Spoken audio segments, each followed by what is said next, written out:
Are you ready? Okay, good.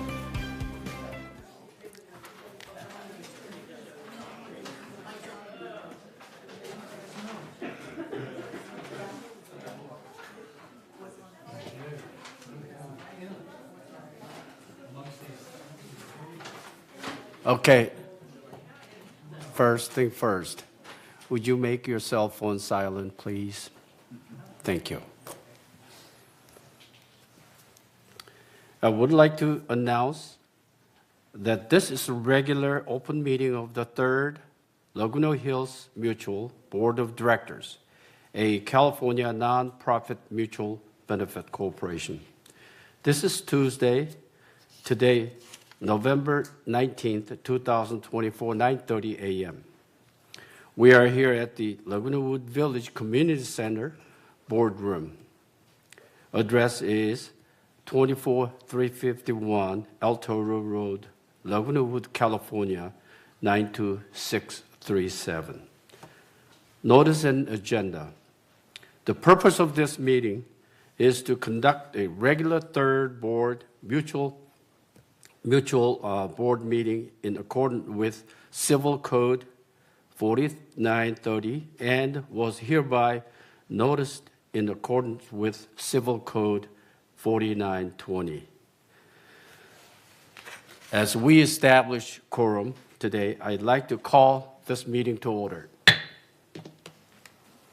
First, Pledge of Allegiance, led by Treasury Director Craig Wade. Would you please?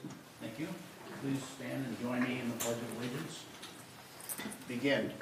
I pledge allegiance to the flag of the United States of America and to the republic for which it stands, one nation, under God, indivisible, and with liberty and justice for all. Thank you all.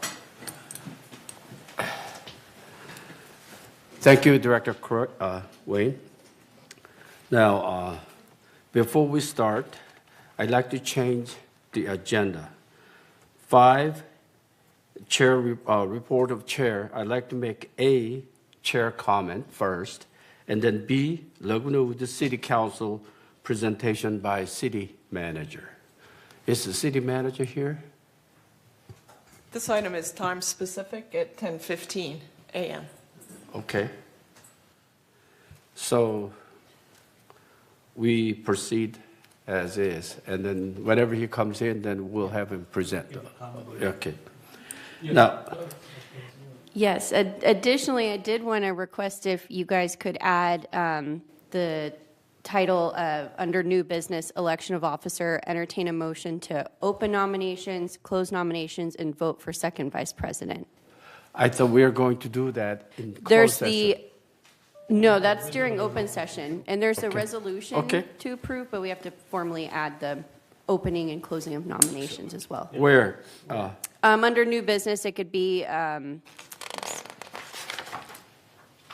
Where's the new business? Okay, yeah.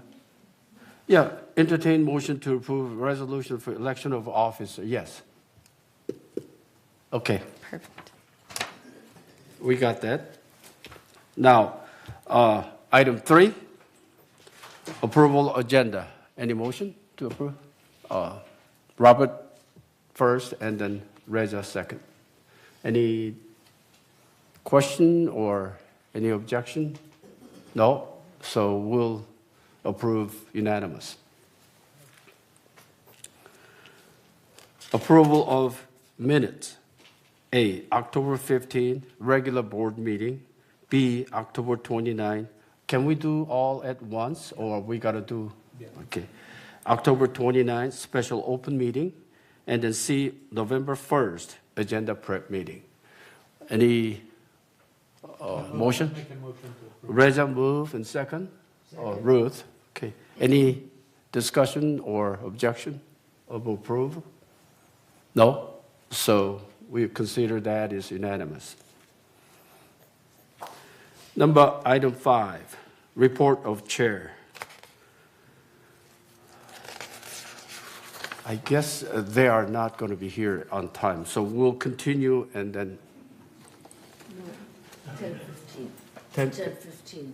Right, 10:15. 45 minutes. Right, so we'll, yeah. Item 5, report of chair. They are all of our third mutual members at home and this boardroom. I'm honored to introduce our 3 new board of directors elected at third board special meeting on October 29th, 2024.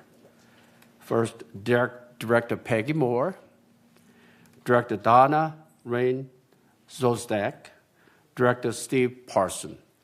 Would you please stand up and Give them a hand. yes, all the welcome aboard. Thank you. Donna is on trip, so I thought she was going to zoom in, but apparently she hasn't yet. So anyway, welcome all 3 new board members. Okay, thank you.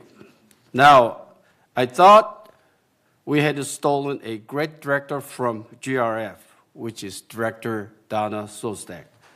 Now we lost a great director to GRF, so we swapped last week. So we now have to fill another director to our third board. Our schedule to fill the directorship is as follows. First, Monday, December 2nd, we'll open candidate nomination. Second, following Monday, December 9th, close a candidate nomination. And Thursday on same week, December 12th, third board will have another special board meeting to fill the vacancy. So any third mutual member who is interested in serving as a board member should apply for the candidacy. Thank you for listening. Now let's go back to our meeting. Since City Hall Council member is not here, I'd like to go to 6, open forum. Michaela, I thought we had a few. Yes, right? we do a few. First member is Chris Collins. Okay.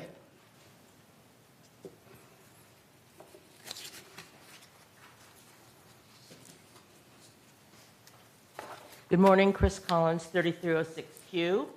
I'm here with a report on the work of the Foundation of Laguna Woods Village, which we do on behalf of residents who are experiencing temporary financial crisis. Thank you. Neighbors helping neighbors. Thank you. Your donations to the Foundation of Laguna Woods Village make a difference in people's lives. Sometimes it's hard to envision how a donation can do this, but we have many thank you notes that we've received during the year that underscore how donations benefit and change lives. Donations permit the foundation to help with medical bills, grocery cards, hearing aids, dental care, electric and telephone costs, caregiver services, emergency response devices, and other matters when residents face financial emergencies. Sometimes the foundation helps in big ways and sometimes in small ways. So I want to read to you a few comments that we've received from thank you notes. I have to write to try to express how much the gift of a power chair is changing our life. My husband already feels more independent and capable of taking care of himself. I was so afraid that he would fall again. This will help him stay among the living longer. So thank you for the extra life we'll be able to share now. Thank you for the $100 gas card. It really came in handy when I was driving around for job interviews. Thank you for generous gas and food gift cards this month, which was so desperately needed. Thank you, Foundation of Laguna Woods Village. My new shoes and orthotics provide support and cushion for my feet, enabling me to walk comfortably and exercise to increase my strength and balance. As a grateful recipient of financial support for a dental procedure, I would like to express my appreciation. I've read about groups that make contributions to the foundation. Never did I think I would be considered to receive it. I feel blessed to live in a community that helps each other. I'm so grateful for the foundation. And finally, from a 95-year-old resident's son, about the emergency response device that was provided by the foundation. The ERD saved my mother's life. She had a stroke. She pressed the button to call for help, and everything just worked out the way it was supposed to. We are very thankful for the ERD. If you have any questions about assistance provided by the foundation, please contact Social Services at 949-597-4267 or the foundation of lagunawoods.com. For more information, you can always look at our website, which is the foundation of lagunawoodsvillage.org. Thank you. Thank you, Chris. Thank you. Next speaker is Mary Reiner.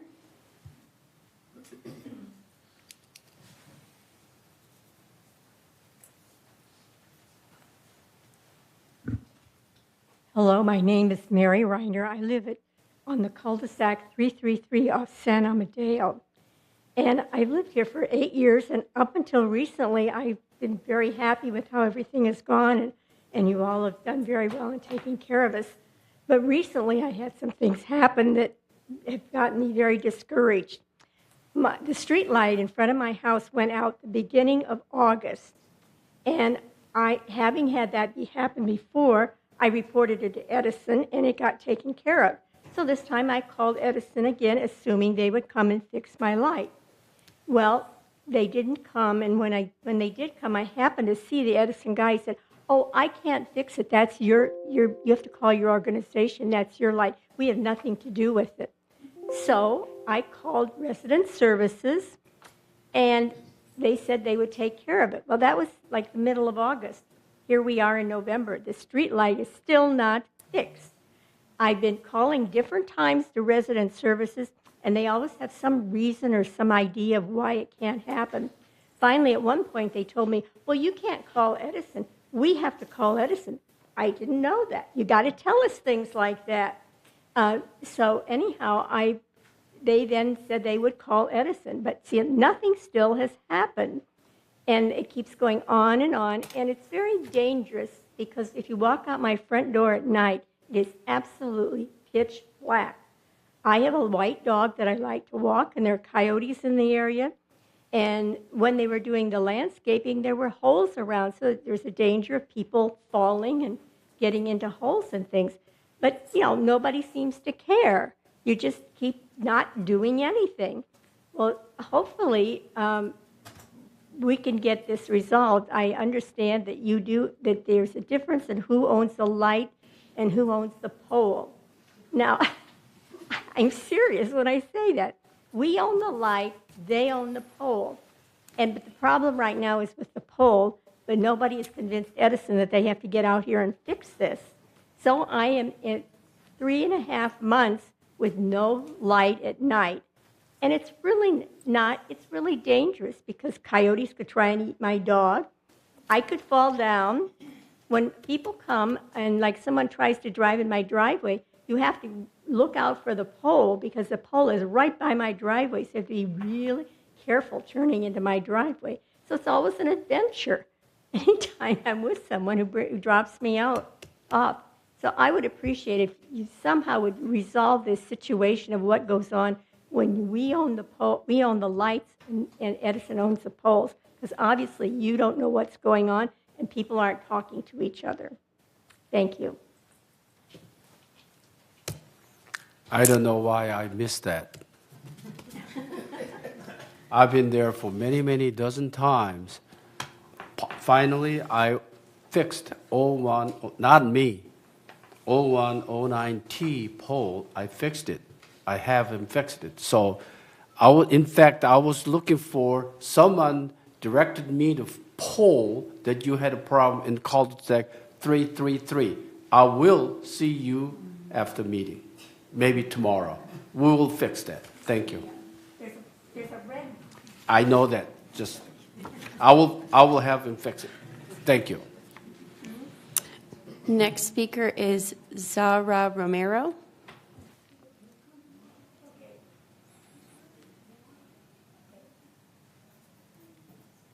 Good morning, everyone. My name is Zahra Romero. I'm the owner of 4010 1H. For the past 2 years, we are having issues. Well, I have tenants there, and they are having issues with the noise disturbance that we have with 4010 2H. And on November 12, 2022, we sent a request to the security. They came, and no one answered. On November 14, 2022, again at 2 a.m., we had the same issue. There has not been any follow-up since then. So I lost that tenant, and then I had a new tenant last year, and then this new tenant is also leaving because of this noise disturbance. So I opened, they said as an owner, I can go ahead and file a new incident report, which I did with the chief. And they would like to see, they suggested that I should come here and discuss it with you all so everyone can be aware of it and try to do something to come up with some kind of resolution. And when I visited my tenant, because of this noise, they had all of their stuff from their main master bedroom all in the living room. So they had to move their things to the living room to live like that. And this is horrible. As an owner, when I see that, I feel horrible to see that. So then I decided, okay, I need to come and take care of this because it hasn't been done for the past 2 years. And here I am trying to figure out what to do, who we need to talk to. I have talked to Mr. Daniels, and he gave me the old incident report and noticed that there was no follow-up. So he's the one who suggested I should get a new incident report and try to start it over again. So I'm begging everyone to please, if there's any way, whatever we need to do. So what happens, this person in 2H, from what they told me, he's really sick, so he uses his walker or wheelchair. So I do not even know if it's on the surface that is making all that noise. So he has all the rights, obviously, but the folks below him are having issues that they cannot get enough sleep, go to work, or just rest in their own residence. So, and also I sent out all kinds of email to everyone that I thought, residence office, compliance office, the security, and Mr. Park was kind enough in the last meeting that we had for the seepage problem. He said, just come to the board, let's discuss it here. So I'm asking everyone, please, for the sake of my headache and also the money that is costing me, if there's anything we can figure out, come up with a solution. If there is a resolution committee, I'm more than willing to come. Okay, so please take that into consideration. Thank you all. Next speaker is Linda DeBoer.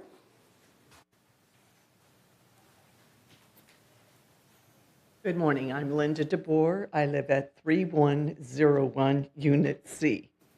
And there's a proposal to remove the existing concrete walkway along the southeast side of Building 3101 and replace it with drought-tolerant plants. I'm a pragmatic person. When I bought my unit, it was not disclosed an incident. I had new windows put in, and the installer said, would you come here, Linda? And in the living room, in the far corner, the slider was taken out, and underneath, there was charred wood. He said, there's been a fire in this unit. And I said, well, that was not disclosed, but I'm going to do some research. So I did. And indeed, there had been a fire.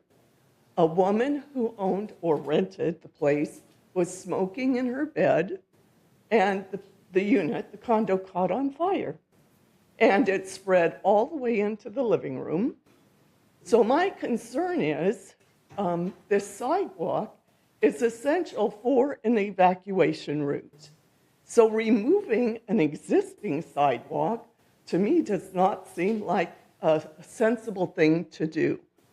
The building 3100, 2 units there, would not have been able to go past my bedroom on the regular sidewalk. So they only had the way out that this sidewalk presents to them. Evidently, this sidewalk was put in after the whole unit had been completed or cul-de-sac, but I believe maybe it was put in because of the fire. because 3 units had no way out other than going way around a building in the dark or to find the way along the sidewalk, on where the sidewalk is right now. People use this sidewalk every day. This morning when I made my bed, I opened up my shutters and Nom was coming back, and he was coming back by that sidewalk. His wife uses a cane, so it would not be expedient for her to go around another way. So I think when you look at removing something, what might the downfall be or the downside? And I think the downside here is you're losing an evacuation route that might be essential in the future. Thank you. Next speaker is Suzanne Model.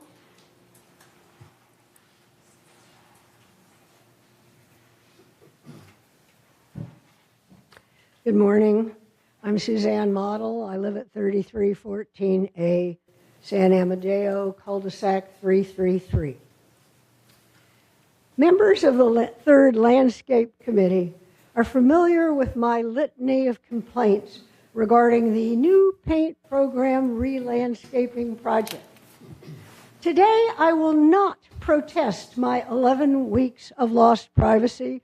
I will not grumble about the smell that still emanates from the mulch scattered around my building 10 days ago. Those are matters for the Landscape Committee. I am here today to address the larger Third Mutual Board. I have 3 questions for you. First, what are the reasons for re-landscaping the terrain in a recycled water area? Since I will not have a chance at rebuttal, I will say now that I've heard some of the reasons and I don't find them persuasive. Second, how is it possible to implement such major changes without giving residents a chance to weigh in before a decision is made? In the April 19, 2023 edition of his email to residents, Mark Laws wrote that a less ambitious version of the new paint program re-landscaping project might be on the table. At that time, I was not on his mailing list, nor, I assume, were the majority of residents of Third. A project of this magnitude should not have been approved without giving all residents adequate notice and the opportunity to comment. Not a single resident of my cul-de-sac had the faintest idea how to interpret the message they received on July 23rd of this year, telling them that their surroundings would undergo massive change. At this moment, 90% of Third residents still know nothing about the project. Yet when we have elections for board positions, nearly every candidate promises to bring greater transparency to village decision-making. Where was the transparency when the new paint program re-landscaping project was decided? My last question, what is the annual cost of these improvements to residents, and what is the total projected cost? I'm less interested in the potential savings because experience has taught me that costs are a sure thing, but benefits are a crapshoot. So I would like to know how this undertaking affects my HOA fee now. To recapitulate, I'm asking the board, why are you doing this? Why didn't you ask the residents before acting, and how much will it cost? Thank you. Thank you. Next speaker is Bill Walsh.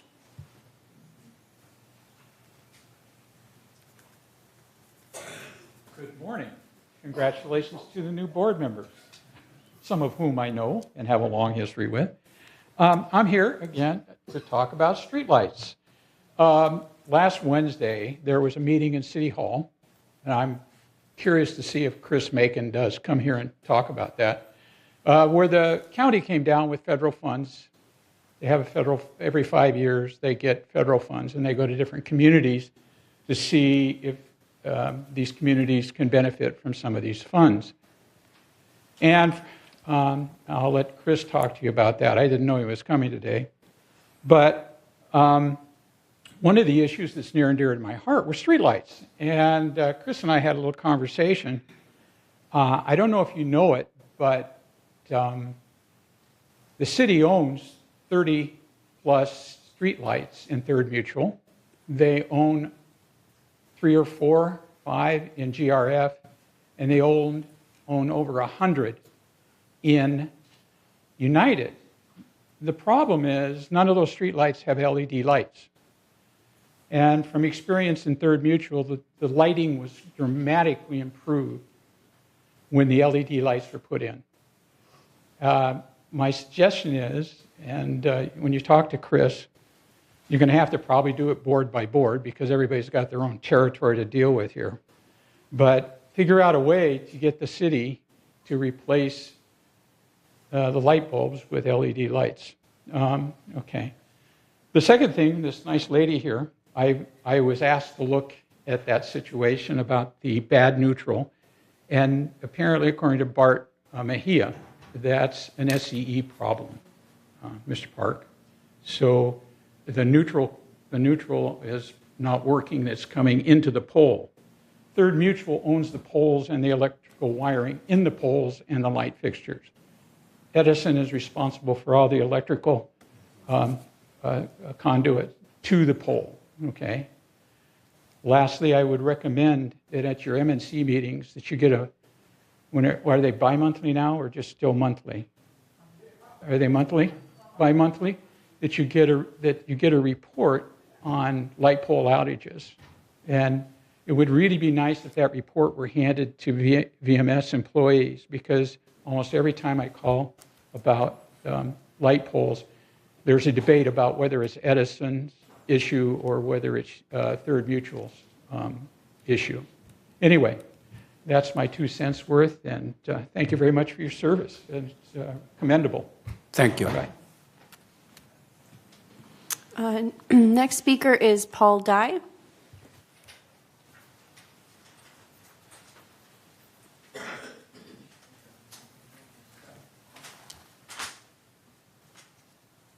Sorry, I'm getting used to these.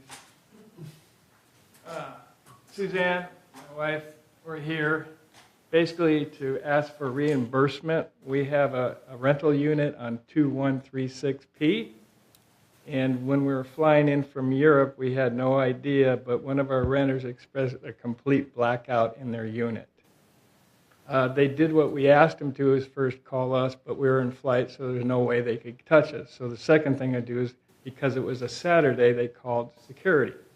So security came out, and basically they told the renter that they nothing that they could do until Tuesday, because it was a holiday on Monday.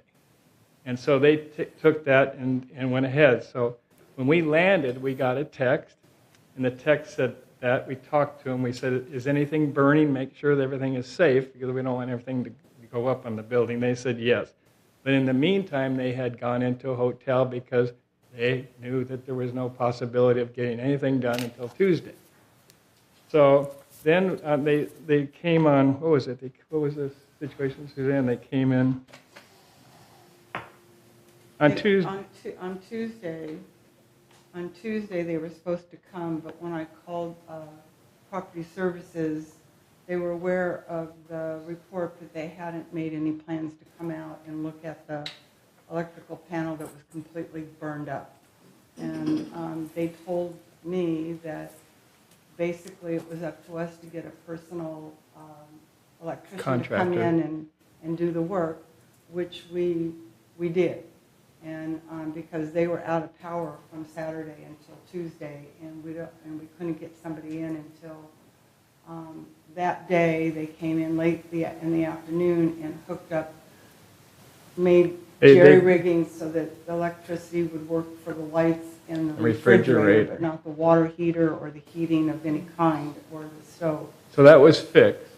Okay. So that was temporary fix, and that company said that they could come out Tuesday and replace the panel. I think it was Thursday. Yeah.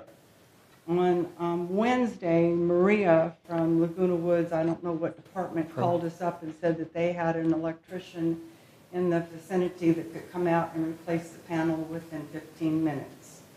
And that this This company was the company that was contracted with Laguna Woods to do this exact kind of work at no cost to us. At no cost to us. So basically, we're running out of time. Yes. So basically what they replaced the panel. We canceled our order to the contractors.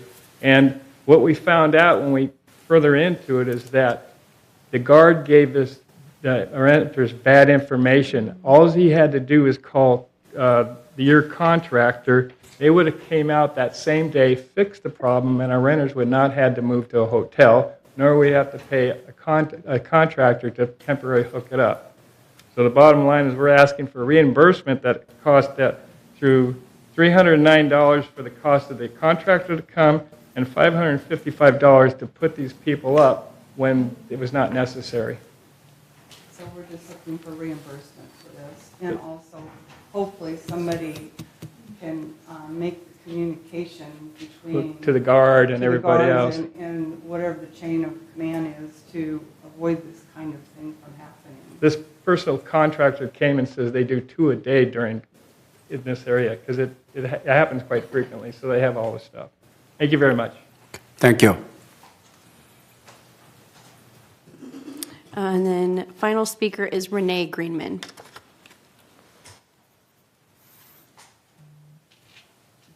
Good morning, everybody. My name is Renee Greenman, 3101 Via Serena North, Unit D. So it seems a few of my neighbors got letters if they were protesting the sidewalk that I had proposed in the previous alterations meetings and in the previous third meetings to keep the sidewalk that's already there, but just go around my front door. You said it was going to be too expensive. It's really just picking up a piece of sidewalk and going around my house. I've walked around my area, and I've seen 3 houses in progress getting new cement walkways. I asked the owners, "Are you paying for this?" They said no. I said, "Are you from Laguna Woods?" Yes. It seems the sidewalks are being done in certain houses for safety reasons, whether it be high, low, whatever, or safety as far as safety, and I've been rejected. And I'm trying to bring it up again because 3 of my neighbors came to me when they got that letter complaining, and what Kay said as far as a fire hazard, I think she has a very good, reason to protest it. I didn't, and my house was the house that had the fire too. It was the whole house. So it seems if a fire truck or ambulance came on the street, they don't park in the carport. They park on the street and come up through the sidewalk that is supposedly going to be removed. So I think I'm taking back what I'm saying now, and I think we should keep the sidewalk. But I'm pleading with you again, if we could just work around, not picking up the sidewalk, just work around my front area to make the sidewalk go around it again. And I know you said it was $10,000, but you're redoing sidewalks in 3 neighbors of mine that have safety reasons. And I hope I'm making myself clear. I don't know if I'm confusing you, but I hope you'll reconsider and try to do the sidewalk again like originally was suggested. That would have cost $10,000, but you wanted me to pay for it, but you would take responsibility for it. And I don't feel it's fair. If you're taking responsibility for the common area and the sidewalk, I don't feel I have to pay for it when you're doing other sidewalks in my neighborhood, walkways, that had safety issues. Okay, thank you. Thank you. Okay, any comments? No? Yeah, okay. For Ms. Linda, Renee, and Paul, and Bill, all of those at MNC, I asked Siobhan to take those notes. We have to send that to the MNC, and we get feedback of all of those items for the next MNC meeting. Yes, sir. Because and we I need have, all of those. Yes, and I have some of them now that I can share with Yeah, you later. because Thank you. I don't have any answer right now, because we have to look into every one of them and explore. Thank you. Ms. Gay? Yes, Ron.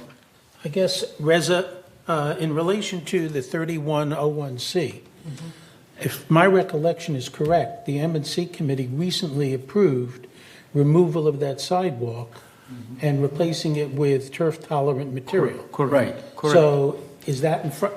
I was traveling and I got back 1 o'clock in the morning last night. I hadn't had a chance to read our whole agenda, but is that on our agenda today? Did the M&C committee send it forward? That's what we're going to talk about, and not to proceed. Right, Because so in at this view of point- new information, we Right. need to take a look at that, because now That's my- Renee That's saying my- that we don't want it, and that, there are Yeah. other, so. That's my point, is Yeah. that we need to send it Exactly. back to committee rather Correct. than leave it on this agenda. Yes, sir. Yes, yes. We Okay. do have consent calendar of that, yes. Okay.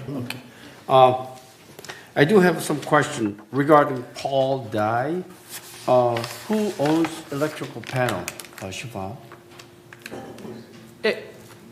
It would depend on whether an alteration was involved or not, but it should be VMS. VMS owns it? But what I'm told is that if Mr. Dye submits his request for reimbursement, it will be evaluated per your policies. Okay. So that's okay, the so- next step there. Yeah, Paul Dye case, we need evaluate and respond to him as soon as we can, please. We just need his request. Yes, yes. In writing, please. Okay, but yes, if I can get your reimbursement request, the specifics in writing, we will do that, please. Yeah. Yes. Is it a certain form you have on the portal? I will Right. have M&C staff follow up with you. Okay. Awesome, I appreciate that, thank you. Okay. Bill Walsh case, a street light. Cul-de-sac 333, I visited more than a dozen times. In fact, I was looking for the street light that I was told that there are some problems with the street light. So I was looking for some people to help me, but I couldn't find anybody, although I visited more than 12 times. So I'll visit you again, and I will find out. In fact, the poll number 0109T, I have our MNC director having fixed it. So we fixed that problem. So yours will be fixed as well. I guarantee you that. So I understand. Please give me time. So I will have them fix it. It takes time. I cannot go up the pole myself and fix it. So give me time. So yeah, I know that. Please give me time. I'm slow learner, but I'll fix it. No problem. I guarantee you that. I'm a very persuasive person. Okay? Other than that, Linda and Renee, we need to review that on the consent item calendar. I guess we have to table it. So I think that's Susan. Yeah. I wasn't clear on the noise issue. Can we talk about it, see what's going Sure. on? If you let us know what the... Yeah. Because I was confused about where the noise Right. coming from, what level is, what, is the compliance has something? Yeah. Go ahead. Compliance emailed you, I believe, on the 14th of November. The key in this situation is that the residents need to report it to security. They've only reported twice, and that was in 2022. So we need your residents to be active and call security when they hear the noise. So I discussed that with my tenant, but they said it's cultural issue, cultural concern. They do not want to go to be a telltale and call the security. So when I went to security, when I talked to the chief, he said, as an owner, you could do this follow-up. You could file with them, and I do have a new incident report number, and I have provided all the papers, and I had sent an email to you guys as well. So, but no response from the email at all, okay? So I'm really concerned because it's been 2 years now, and since November 14 or 12, 2022, we have had this issue. So the noise is this gentleman in 4010 2H. He comes, he's ill, but he comes and he wakes up, uses his wheelchair or walker, which no one knows. And I don't even know, I'm assuming there is no carpet there. If that's the alteration department we need to discuss, I just need to come up with something, because this past 2 years, even though my contract with my tenants have been for 2 years or so, they all leave because of the noise. And one of them could not get enough sleep, so she's tired during the day with her job, so she lost her job. So anyway, it's costing money not only for me, but the poor tenants as well. And that's not the way to live for them, to move all their stuff from their main master bedroom to come to stay in the living room. So my place is 4010 1H, you're in 4010 2H. And it's all the matter of some noise that happens at 2 a.m. Well, thank you. We will talk to the compliance. We see what the issues are. If the matter of disability issue and all of that, that's going to be pretty complicated, but we need to look into it. Can we check to see if there is a carpet there, if that would eliminate? It doesn't matter. Sometimes the noise is, we have to look into Steve? it. Thank you. Yeah, when was the last time that you submitted documentation to security? November 13, 2024. Thank And you. I do have the incident report number also, if you need that, or? November 13, 2024? Yeah. At the Which is- meeting that I was with you, Okay. yeah. That's Oh. when everyone finally said, as an owner, you go ahead and do that. Okay. Since your tenant doesn't do the reporting, Okay. you can go ahead and do that. Could we get that number from you? Sure, it's 244 45 48. Thank you. Thank you. I Okay. beg you. Is all that the of you, security officer gave you number, or is it Yes. resident center? Yes, the Security, security. okay. Yeah, let's just look at it. So we'll look at And they it. said the chief will also look at it. Well, Steve Parson will take over, I think, right? Thank you, I thank Good, you all. thank I you. appreciate it. Okay. You're And the the Bill persistent Walsh one. case, to be truthful, I do not know which one owns by what, that kind of thing. So I'm learning, but I will try to fix it. When you find the street light, it's not light on the dark, please give me a call. I'll come out and take a look, and then I will have them fix it, okay? Also, Okay. please file a report with the Right, services, resident with the service, yeah. customer services, because I don't think you can go around all of the neighborhoods.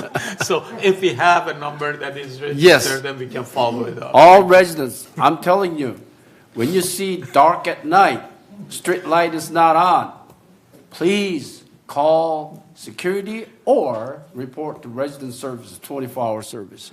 That way you will have a ticket number, then we can push it. Okay? Thank you. Anybody else? I just Regarding the Susan case, ABC, we do try to save money down the road. We are spending money for now, but after 5, 6, 7 years, we will get some return because saving water. However, it's been instituted and it's been approved by board. We will review one more time this year when we set up the budget, and then from there we'll move on. But at this moment, we need to follow up very gratefully on our projects at this point. But we'll review one more time on this year budget. Okay? So it doesn't make any sense maybe to you, but yeah, okay. So I understand. That nobody knows about it. Right. So because it's HOA owns all the outside landscape property. So because it's outside our units, we don't need to be. No, I'm not saying that. I'm not saying that. No, we're not ignoring residents. My catchphrase is resident first. I don't care whoever says whatever. Resident first. Okay. Okay. Okay, so this is with me, so we both are suffering. I Right now, it's the I'll visit you. I'll talk to you. Okay. Thank you. I'll talk to you. Okay. So this is it for forum. Now next item. Yeah, I know that. So we'll go back to 5B, Laguna Woods City Council presentation by City Manager Chris Bacon. Good morning. Good morning. Thank you for coming. Absolutely. Thank you for having me. Yeah. We have some slides up as well. For those of you who don't know me, my name's Chris Macon. I'm the city manager of the city of Laguna Woods. Have been with the city of Laguna Woods for over 17 years and have had the pleasure of serving as your city manager for the last just over 11 years. Next slide. I appreciate the invitation today. I know there wasn't any particular specific topic in mind, so I'm just going to hit a couple of things. I thought I'd start, though, with talking about what the city does. And I can't give you a complete exhaustive list of it, but I pulled 5 things that I thought were relevant to Third Mutual. The first, obviously, is public safety services. I know public safety is a huge concern for all of us. The city is the organization that contracts for law enforcement services with the Orange County Sheriff's Department.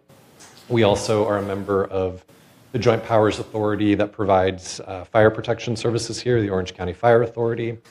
And then we contract with the city of Laguna Beach for animal control services within Laguna Woods as well. Waste and recycling services is another touch point that our organizations interact on a daily basis. The city is the entity that has the contract with CR&R that provides waste services inside Laguna Woods Village and to each of your manors.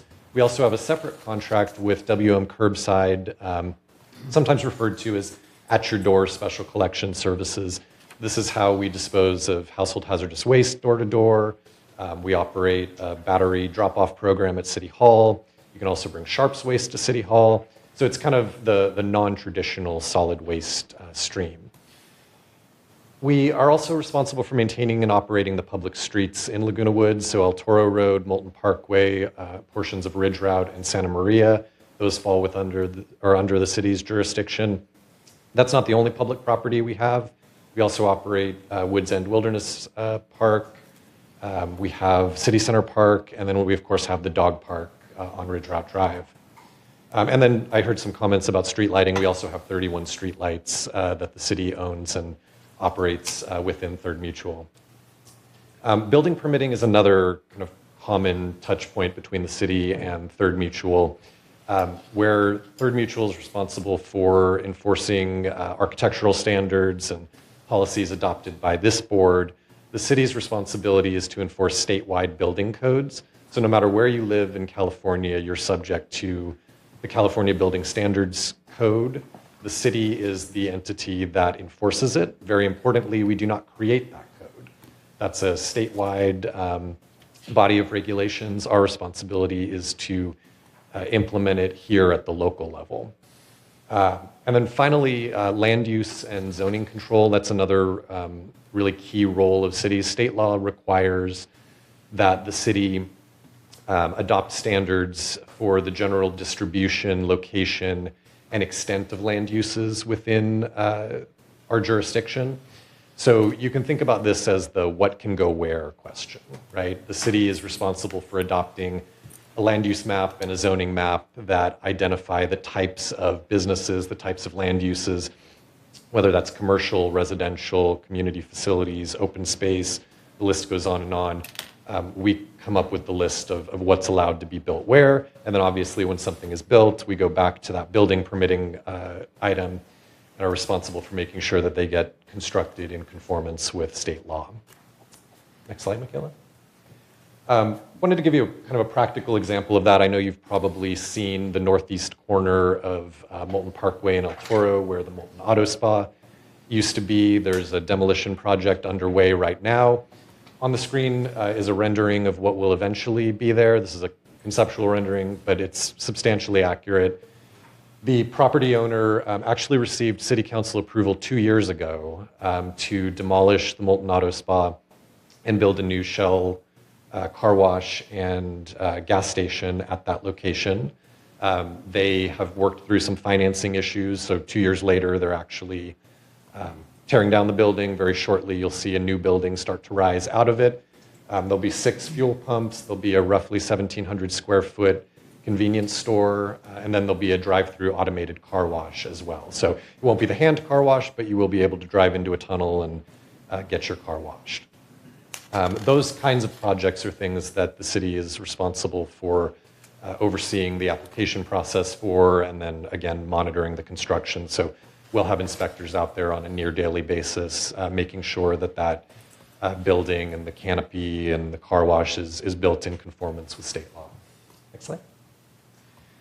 Another thing I wanted to touch on today was our senior mobility program. This is a hugely popular program, which we'll talk about in just a moment. But for those who may not be aware, the city provides subsidized taxi service to residents of Laguna Woods. There's only 2 eligibility requirements. One is you have to live in Laguna Woods. Second is you have to be at least 60 years of age.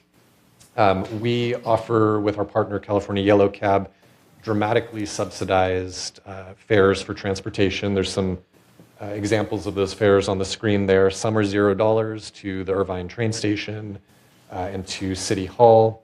And then the rest of the fares range between $5 and $25. That'll take you anywhere in Orange County, and it'll also take you out of Orange County to the Long Beach Veterans Hospital for our servicemen and women who require some continuing care there. One of the more popular components of the program is the $25 flat fare to John Wayne Airport. For those who are planning holiday travel, I would strongly encourage you to take advantage of that. That's less expensive than you'll pay for parking at the airport and less expensive than you'll pay for an Uber or a Lyft or some other type of ground transportation. On the next slide, I wanted to give you a sense of the last year of the program. So the stats on the screen are from July 1st of 2023 to June 30th of 2024. In that year of the program, we had 4,325 residents enrolled, the vast majority of whom live inside Laguna Woods Village. And then it breaks it down by different categories, but kind of the big takeaway at the bottom there is that we provided just under 14,500 trips, totaling just under 120,000 miles, all at those dramatically subsidized rates. We expect to exceed these numbers in the current fiscal year. We now have over 5,000 residents enrolled, taking more and more trips, which is great. It's the whole point of the program. One of the kind of notable things here is that 4,325 enrollment number as of June 30th of this year, that's roughly 25% of the number of Laguna Woods residents according to the most recent census who are eligible for the program. So that's a really large level of participation. And again, I would expect that we will pretty significantly exceed these numbers by June of 2025. This program, if a resident is interested in enrolling in it, they just need to visit City Hall. It's a very quick enrollment process. We issue an ID card that they need to show the cab driver when they're picked up. There's a dedicated phone number for Laguna Woods residents to call and talk to dispatchers who are familiar with the program and can get them scheduled for transportation. All of the rides are individual, meaning you're not sharing a shuttle or a van with other people unless you choose to. The eligible resident can travel with up to 2 additional guests with them, regardless of age, regardless of relationship. So if you have a caregiver, if you have friends, you can fill that taxi with at least 1 eligible resident at that fare. The fare doesn't increase with multiple guests. So again, if you're interested in this program, please call City Hall, email City Hall, visit City Hall. We're happy to get people enrolled in the program. And there is no cost to enroll either. Next slide, McKenna. Last thing I wanted to touch on before I'll take any questions that you have. Another service that is extremely popular at City Hall, and I want to make sure your residents know about, are the free notary and foreign pension acknowledgement services that we provide. Most documents for Laguna Woods residents are free to have notarized at City Hall. It does require an appointment. There are a couple of limited exceptions where we charge a small fee, and non-residents pay a fee as well. But we offer appointments 3 days a week, Mondays, Wednesdays, Fridays, except holidays and days City Hall is closed. You can schedule your appointment online. You don't even have to call City Hall to do that. But a really great service for saving people some money, particularly people who require foreign pension acknowledgments. Those can be fairly frequently, and those are at no charge as well, just like most of the notary services. So with that, I don't know if you have any specific questions. Like I said, I know there wasn't a specific topic today, but I wanted to provide you with my contact information. You're free to reach out to me anytime you'd like. Yes, Peggy. Thank you. I would like to follow up on your, on one of our speakers today, Bill Walsh. Mm-hmm. And I know that the city is getting federal funds and you need to apply for them. Is it possible to be able to get the LED lights in all 30 of your light stations in Third Mutual? So anything is possible. I'll start there. How do we make it happen? In years past, we have had conversations with this board and with GRF and United as well, because we own streetlights in all 3 areas. There has been an unwillingness to entertain any modifications to the streetlight maintenance and operation agreement between Third Mutual and the city. If that has changed, we're happy to have a conversation about it. There's no steadfast objection to the concept of retrofitting our light standards with LED lights, but there are some challenges in the existing agreement that we would need to work through. Can you help me that with what those might be? There are some questions regarding indemnification, right of entry. There's 2 or 3 other topics I don't recall. It's been a couple of years since we addressed it, but if you'd like us to take another run at it, we're happy to have that conversation. But yeah, it's really just a contractual I would like to see matter. that happen. Okay. Robert? Follow up to Director Moore's question. Is it that the city has tried to sell the lights, the posts to Laguna Woods? No. No? All right. So why is it that you want to continue ownership of them? We're happy to sell them if that's I just was wondering. Interested in. Because, that just was wondering. Okay. No, I have another question later, but go ahead, Tamoon. Okay. I did that. Okay. Dr. Yun? First of all, thank you coming up to talk to us, and this is really opening up between city and Third Mutual Laguna Woods Village. Thank you. My question is a couple things here. One is the building permit. Laguna Woods has our own building permit process, and then city has their own. Is there any way, so our residents are incumbent to do 2 process? Is there any way we can discuss it and shrink it is only 1 process as much as possible? Is that possible? Or you people and our people can sit down and together figure it out? So the conversation has come up many, many times over certainly the 17 years that I've been here. The long and the short of it is that what the city does with building permits is what's legally required under state law. You all have your own architectural standards and policies that exist separate and apart from that. So there's always going to be a 2-tier approval process because the city doesn't enforce your architectural standards and you and your manor alteration staff don't enforce building code standards. I know that we have, I think, a good working relationship with your manor alteration staff, and anything that we can do to minimize the amount of back and forth, we're happy to have that discussion. But I think if the root of your question is, can we ever get to a single permit? Unfortunately, what the city requires is required by state law. So the only way that that would be possible is if for some reason you didn't want to have your own architectural standards, but obviously you do for a multitude of very reasonable reasons.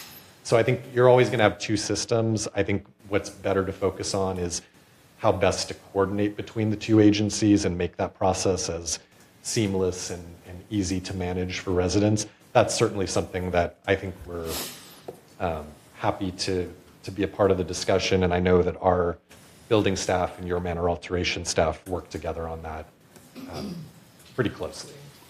Thank you. Maybe we can dialogue further between three of us. Yeah, absolutely. Good. Yeah, thank you. Yeah. I have a further follow-up, or not a follow-up, a couple other questions. The senior mobility, that I commended that you guys did a terrific job, and I'm one of the users time to time, and many of our residents are so glad to have that. But a couple of things. Is that funded by city or county?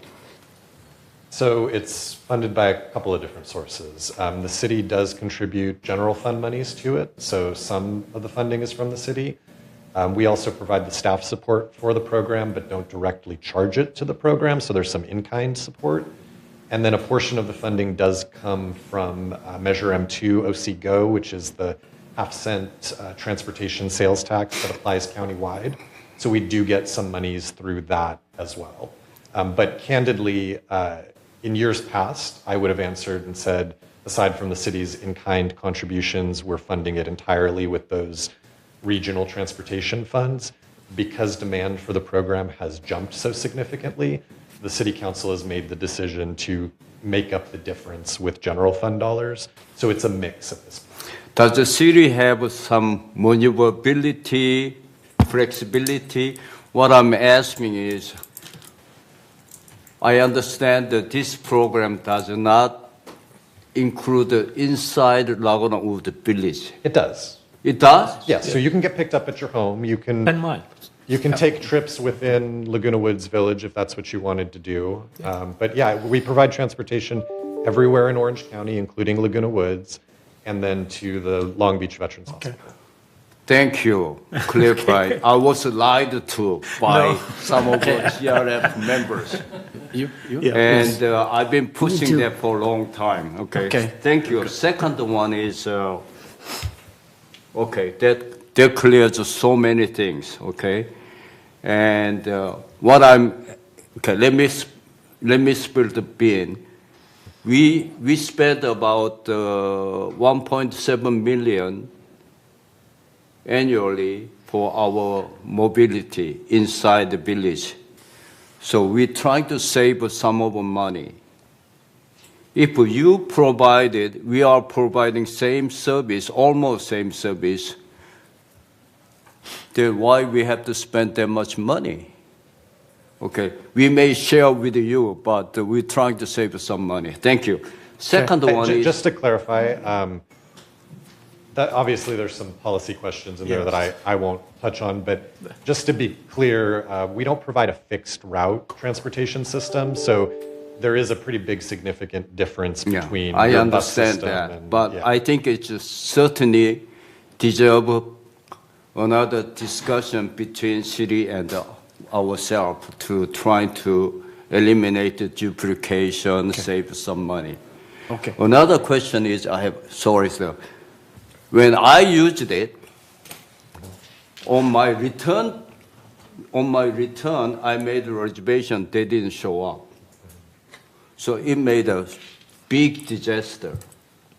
Okay, we were expecting the taxi service, whatever there, wasn't there.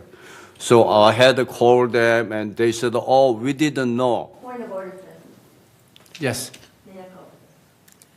I think we discussed it. I think the next job is... So what I'm saying is that when we make a reservation, you have to give us that the call center, whatever dispatches, should give us some kind of number or some kind of evidence so we can direct that when they didn't show up. Then that happened, we had to wait another hour just sitting there because we don't have car. Can we Again, point of order. can we discuss this separate, please? Yeah, we don't. Yeah. Okay, thank you. Yeah. First, I want to thank you, Chris, for coming. We really appreciate that. This is going to be a good dialogue between our board and the city. And we're looking forward to have this ongoing every other month. I guess the council hopefully agreed that we do it every other month, and we're going to be hopefully more organized to send you some, topics ahead of time so you can bring some information back to us. I have a couple of questions. One is about the new gas station. What is the traffic study on that? Because it's going to go from El Toro. Right now, that corner that you turn to Moulton from El Toro is a short distance for the turn. And now with the higher traffic, how are we going to manage the traffic in that corner? Is the city look at that? It is approved by Yeah, so authorities? we did look at it. It's a substantially similar use to what's there before. The Moulton Auto Spa also had a gas use. It was obviously smaller than the 6 months that are proposed, but it had a hand car wash that generated a pretty significant amount of traffic as well. So in our analysis, we found that they were pretty comparable. There are some traffic improvements being made, so the driveway distances are a little bit further from the street, which will help. And we made a point to make sure that circulation on the site was such that you could exit from either driveway. It wasn't like a one-way in, one-way out, which is what existed there prior to. But we don't expect any significant noticeable difference in traffic once it's constructed. That brings me to the next question that I said I have two, is the new fire station and the proximity that with this. When the new fire station going to be built and how that's going to impact this whole traffic pattern, because that's a very highly trafficked area for members. Sure. So the potential new fire station would be located on Moulton Parkway at the location that is currently the lower part of City Center Park. So it's on the opposite, it would be traveling south on Moulton Parkway. The fire station won't generate any significant amount of traffic. There will be no public facilities there. It'll be a single engine company with some additional office space for the Sheriff's Department and Laguna Beach Animal Control. So there should be very few vehicles coming and going from that location. If anything, what the effect that a potential new fire station would have on traffic is actually to improve traffic between, or on El Toro Road between Valencia and Moulton Parkway. Right now, and I'm generalizing, but right now if a resident who lives in the Gate 11 area calls for the fire department, that engine is probably leaving the station on Valencia, traveling through many signalized intersections. In the course of doing that, modifying the timing of each of those signalized intersections, which takes a while for then each of the signalized intersections to recover, and they're running their sirens that whole distance, at least for the most part. So the potential addition of a second fire station on the other side of the Moulton and El Toro intersection will mean a lot fewer disruptions along El Toro Road, and it won't actually mean increased disruptions on Moulton Parkway or Santa Maria, because the calls for service are the calls for service, right? You don't build a new fire station and then all of a sudden there's 2,000 additional calls. So it's really a redistribution of that, but I don't view the addition of the fire station as actually negatively impacting. Thank you. Thank you. You have a question? Yes. First of all, I'm very happy to see the mobility program is continuing. The rumor is that it's underutilized, so that's good information to pass on to the residents, because there's some concern that it's going to disappear. So I'm happy to hear that. Just to put that rumor to bed, I think where that comes from is the senior mobility program operates on a 2-year term. So when residents enroll, they enroll through June 30th of 2025. But I'm happy to make it clear today that the program will continue for another 2-year term. So it's not going away, but residents will have to re-enroll in the next 2-year cycle of it. Okay, thank you. I just had one. First of all, again, thank you for coming. I very much appreciate it. I think the open conversations that we have now and in the future will be very beneficial.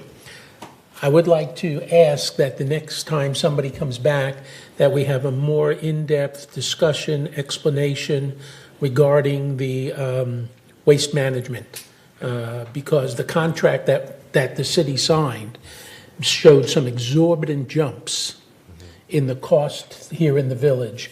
And I think we really need to have a closer look at that situation. I understand the way the contract is set up, that the high increases were in the first number of years and then it levels off. But still, the change has been dramatic from when Waste Management did have the contract to the new contract. I understand that there's the digester involved in all of that as well. But I think we need to have more conversation about that. Yeah, happy to. I just a quick note. I know the president's trying to move us along, but the Waste Management exited the contract because it wasn't financially viable for them. So it really has less to do with the digester component of it and more to do with a hauler expecting a market rate in the village. But yes, I'm happy to talk about it at much greater length in the future. Okay, thank you. I'm delighted. Thank you. You know, if we're going this slow, we're going to stay here all night tonight. So I'll come back. Push it a little faster. Quick, please. Quick question. Chris, would you care to comment on the revenues that are being generated by the artisanry for the city? Oh, yeah. I can. So the Artistry is a cannabis storefront retailer that opened in Laguna Woods in May. We have a voter-approved business tax on that facility, as well as the regular sales tax that's collected off of all required businesses. We are generating roughly $70,000 a month off of the Artistry in that business tax to date. So all of that money is available to do things like fund the senior mobility program and the other services that the city provides. Okay, thank you. Thank you. We appreciate We appreciate that. Thank you. Thank you. Thank you very much. Michaela, would you distribute copies of today's presentation? I do have some questions, but I hold. So, okay, next item is 8 CEO report, please. Thank you, Honorable President, members of the board. I'll try to be brief. I know we've had a long meeting already. This morning, I wanted to begin by highlighting the VMS Customer Satisfaction Survey. As you know, VMS is a not-for-profit professional community management company equally owned by GRF, Third Mutual, and United Mutual. GRF and the housing mutuals provide services and maintenance to village residents by contracting with VMS to provide the actual work. We come in contact with residents daily in such ways as entering the gates when residents play sports, visit a clubhouse, watch TV6, use cable or internet, and so forth. Going to the next slide, please. VMS is committed to providing exceptional service and strives for continuous improvement. We held a VMS strategic planning session in May. This involved VMS Board of Directors and senior management. And among one of the 24 to 2027 goals is to provide exceptional service. And we felt that this is merely aspirational without providing a way to measure success. So the VMS Board Ad Hoc Committee recommended a yardstick, which is the survey that is currently being advertised to our residents to complete. On the next slide, you'll see that residents are asked to complete and submit the survey by November 30th. You may find this survey online in a number of ways by visiting the news homepage at lagunawoodsvillage.com. In the November editions of What's Up in the Village, there's a link to the survey. And on pages 52 and 53 of the November-December Village Breeze, there are also instructions to filling it out online. If you prefer to do a hard copy survey, you can find it at the community center here in the lobby, at the social services office, Clubhouse literature racks, Clubhouse One drop-in lounge, on village buses, the village library, and the tower's lobby. Please note that the survey will ask for your resident ID. This ensures feedback is from village residents only. Only one survey per resident can be submitted. Your survey response is confidential. No follow-up will be conducted, but survey results will be published at lagunawoodsvillage.com and other communications platforms. To further evidence VMS's commitment to service enhancements, we recently completed a benchmarking study to compare our organization with others in the same industry and in the broader marketplace. This full report is available at bit.ly/VMS benchmark and can be downloaded for your use. And again, this shows how we compare to other companies, and it also gives us insights on ways we can improve processes, make better use of technology, and so forth. And lastly, this morning, I want to highlight the Employee Excellence Awards. These are presented yearly in the spring and fall to VMS employees who demonstrate excellent customer service, achieve great results on projects, and regularly go above and beyond their regular job duties. Those receiving awards this fall include the following: Mai Kennedy, Senior Accountant from our Financial Services Department, for her work on the ERP implementation. As you know, we had a new accounting system go live about a month and a half ago. She is instrumental in this. In our General Services Department, Rodrigo Ayala, Concrete Finisher, who is a go-to person. Rosemary Boldrick, Administrative Specialist, who performs exceptionally in her role on a daily basis. In our Information Services Department, 3 members of our resident services staff were represented: Ruben Felix, Jocelyn Flores, and Delphine Matthew for their excellent customer service. And Grant Schultz, a software analyst, was recognized for his ERP project coordination. He was the key to this whole project, in addition to Chuck Holland, our Information Technology Director. Landscaping Services recognized Hector Botello, crew foreman, for his excellent customer service, and Noel Lopez, tree trimmer technician, for his ability to multitask and get things accomplished. Our Maintenance and Construction Department recognized Azita Badri and Guy Wests, both project managers and the project division manager, as they completed the Clubhouse 1 beautification project on schedule and on budget. Alfonso Castro, plumbing foreman, was recognized for his customer service excellence. Jonathan Jarigi, maintenance operations supervisor, was recognized for his excellent problem-solving skills. In our manor alterations division, Melissa Serrato and Dominique Vargas were recognized for their efforts to vastly enhance customer service in this area. On the screen before you are several recreation department employees. Can you advance the slides, please? Who were instrumental in helping to relocate our clients from the Clubhouse 1 facility during the beautification project and made the best use of available space to all these displaced residents. So our hats go off to them. And lastly, in security services, Dan Laurie, Security Supervisor 2, is recognized for his retooling of the training program for our gate ambassadors. And in the CEO's office, Patty Curzet was recognized for her ability to reach out to our real estate community through real estate forums and the monthly information bulletin that she produces. So I just wanted to point out these exceptional employees to you with the hope that you can thank them as you come across them in the field and in this building. Thank you very much. Okay, thank you. Any question? No. Okay, I'd like to go to, I just wanted to inform the board that Jules let me know he has to leave the meeting early, so he's no longer on Zoom. the Jules left? Yeah, Director Zallen was on Zoom, but he just messaged me saying he has to leave. So Okay. he's no longer on Zoom. Okay, good. Thank you. Item 10, consent calendar. We do have A, B, C, D. C has a total of 8 items, and D has 6 items. I believe we all reviewed at home. Should I go through each and every one of them, or just one motion? So, I'd like I'll to make see the motion to approve the consent calendar. Okay, who's second? Okay, good.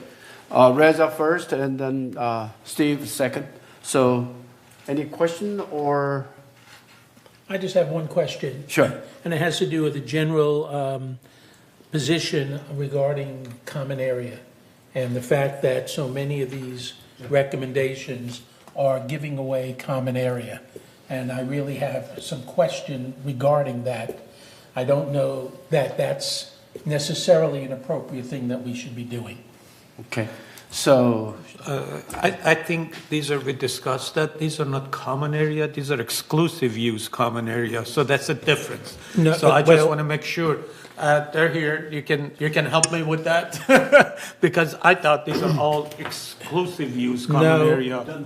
No. Well, but it's when it goes to the patio, it's the closed patio, and you can explain it. yes. The only thing on common area is pavers, and there's an agreement that's put together by the attorney. The member pays $750, and it's recorded at the county. That's Right. pavers. Maybe the- Everything else is exclusive use common area, and this is all based on the 2018 resolution that we don't allow common area structures anymore. So, okay, yes, Steve? Yeah, I understand that, but on several of these, it didn't say exclusive use, it just said common area, as I was reading through it. Oh, the language? Yeah, the language. I think, is that what you're talking about, Robert? Yeah. Yeah, The pavers are on common area. yeah, I know that, but Yeah. the others were talking about common area, but not exclusive use common area. Okay. We can add that terminology Oh, yeah. moving forward. Yeah. Yeah. That make a difference. Other than because- that, I'm fine with it. Okay. That's the way I ended up reading I it. have the same concern about the common area, the homes that are extending their exterior walls, especially at Gate 11. They're taking over common area, correct? Exclusive use common area. Exclusive use common area. So does that affect their tax rate or? Yes, it does. Yes, it does. Okay. And, So- and do we charge them some additional, I don't think so. anything additional for taking over that space? Well, they really don't own it. It's still the mutual corporation's property, and the agreement determines and is clear that you're using this, we're granting you permission to use this, but it's not yours. Right. And we can take it back whenever we want. Yes, but it gets added to the deed, so their taxes increase Yes. as if they do own the property. And let's be realistic, what are the real chances of us ever taking back that kind of thing? Once they, I mean, let's be real about it. While the document states that, it's their property. Yes. And that's the issue, and I have a real problem with us. We should be selling common property. If people want to extend their units, we should be having some kind of process that determines what the value of that property is and then selling them that property, because there are lots of people who are not in a position to extend their common property, for instance, 3-story buildings, and Correct. they own this common property the same as everybody else does. I'm in agreement with that. Yes, Yun? No. Robert, your point is very well taken. You are same. We are in same committee. We discussed this in depth, and one of the lawyer giving us all kind of explanation. But it is already exclusive use of a common area, so nobody else use it because it's exclusive. But still, it's on the third mutual's payroll. We still have to pay the tax. But if we permit them to include their payroll, their tax law, we don't have to pay tax, and they're gonna pay tax. That answers the Ruth's question. Okay, but as Robert pointed out, if we're gonna give that to resident, maybe we are never gonna get it back. So this is a good time we can sell it. Okay, we never thought about that, but I think that we gotta look at it. And I like that idea. That part, Well, I caution you between the common area and exclusive use common Yeah. area. Exclusive use common area is for the members to use only. That's exclusive. So if they want to extend to it, you cannot go and sell it to them. That's their exclusive use common area, and it has been done for ages here. You cannot go back and charge people because they take that. Actually, it does add to the deed because I did the addition. The county came in, count the square footage, and charge me tax. So you don't have to pay tax, I'm paying the tax.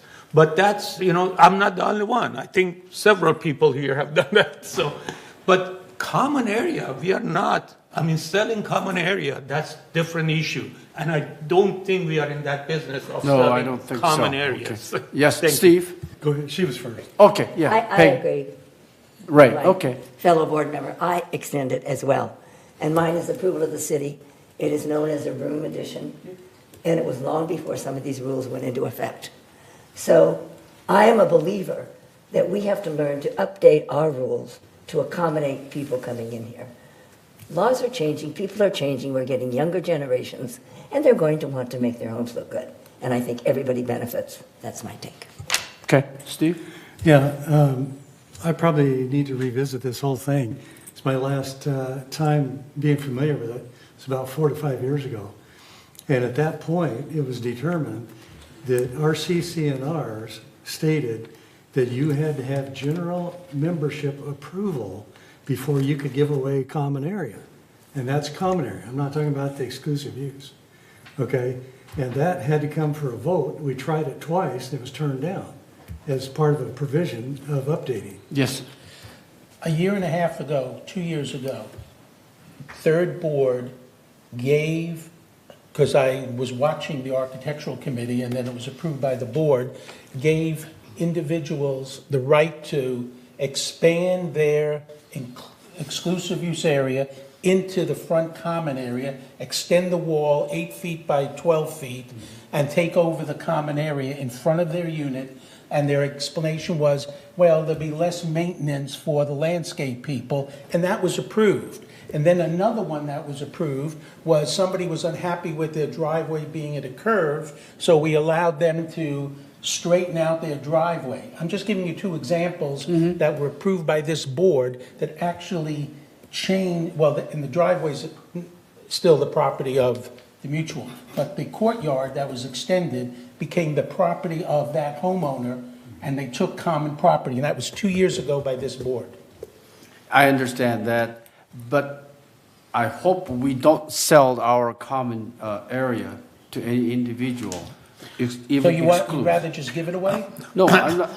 I think we should take this into the architect control. Yeah, it needs to go to the And committee, discuss but- that in but I just detail, raised that- because this is not a. No, this is not the proper form, you're Yeah. correct. Right.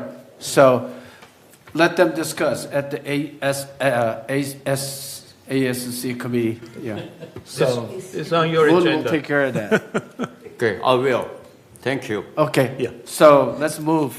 Thank you. Oh, I'm in a hurry. Now, 10A, B, C, D. Any motion? Oh, we already made the motion. Oh, you already made a motion. Second was Robert? Okay, so any more comment? I forgot. No? We're So, voting, guys. We we're vote, voting. it's a vote, time to Guys. vote. Steve, we're voting. So, all consent calendar being approved. Okay, good. So unfinished business, there is none, so we'll go to 12, new business. Entertain motion to approve updated committee assignment. Any motion? Robert and Steve, a second. Any question? No? Then we'll approve unanimous, okay? Number B, item B, entertain motion to approve providing members with incentives to perform turf reduction in common area. Any motion or? I'll make the motion to approve the, incentives that we need to discuss, but it's not. Yes. to I'll start second it, discussing. but I have a You question second? too. Okay. Reza first and then Steve, Steve second and Reza first. Any question or? Yes. Yes, Steve. Okay, I noticed in there, I think it was $3 per square foot, the person we get back. Is that a one-time thing? Is it monthly? Is it annual? We'll get the answer to question. Yeah. Here comes Kurt. Because I don't know that. Good morning. Good morning. It's weekly. No. It's one time. Oh, okay. Okay. It's one time. It's patterned after NWD's rebate program. So it's basically the rebate that Third Mutual would get for removing the turf. Yeah. Had they done the turf removal, if the resident pays for the turf removal, we would just pass that rebate on to the resident. Okay. Okay, only a one time, not annual? Just one time. Just a one. one-time deal. Any more questions? And when would that be implemented? When? Whenever you approve it. Yeah. Okay. So not It has to, effective January 1st if we approve it? Yes, you could, whenever you approve it, it becomes effective. We've done it in the past on a case-by-case basis. This is just making it policy. right. Rob, you have a question? No?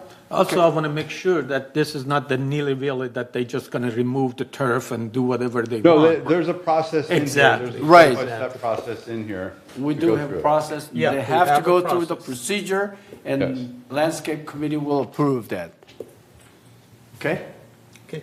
So Let's it's go. time to Vote. vote, I think, right? Yeah. Anybody object, or we vote yes? So unanimous. Okay, good.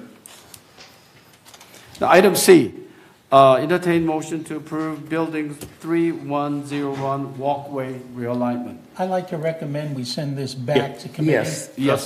Send I back like to that. landscape. So Yes. it goes back to MNC committee, Correct. right? Okay. So Reza, you will be in. You will be taking over that, okay? So we send back to MNC. Entertain motion to receive, file the SB 366 inspection report. Yes. Sorry, who seconded the last motion for the 3101 walkway realignment? I did. You did? Okay. Thank you. Okay. So item D, I'll read again. Entertain motion to receive and file the SB 360 inspection report. I'll move. Okay. Robert, motion first and then? Oh, Moon, second. Any question? Yeah. Can you explain what we're talking about here? Oh. So, Here it comes.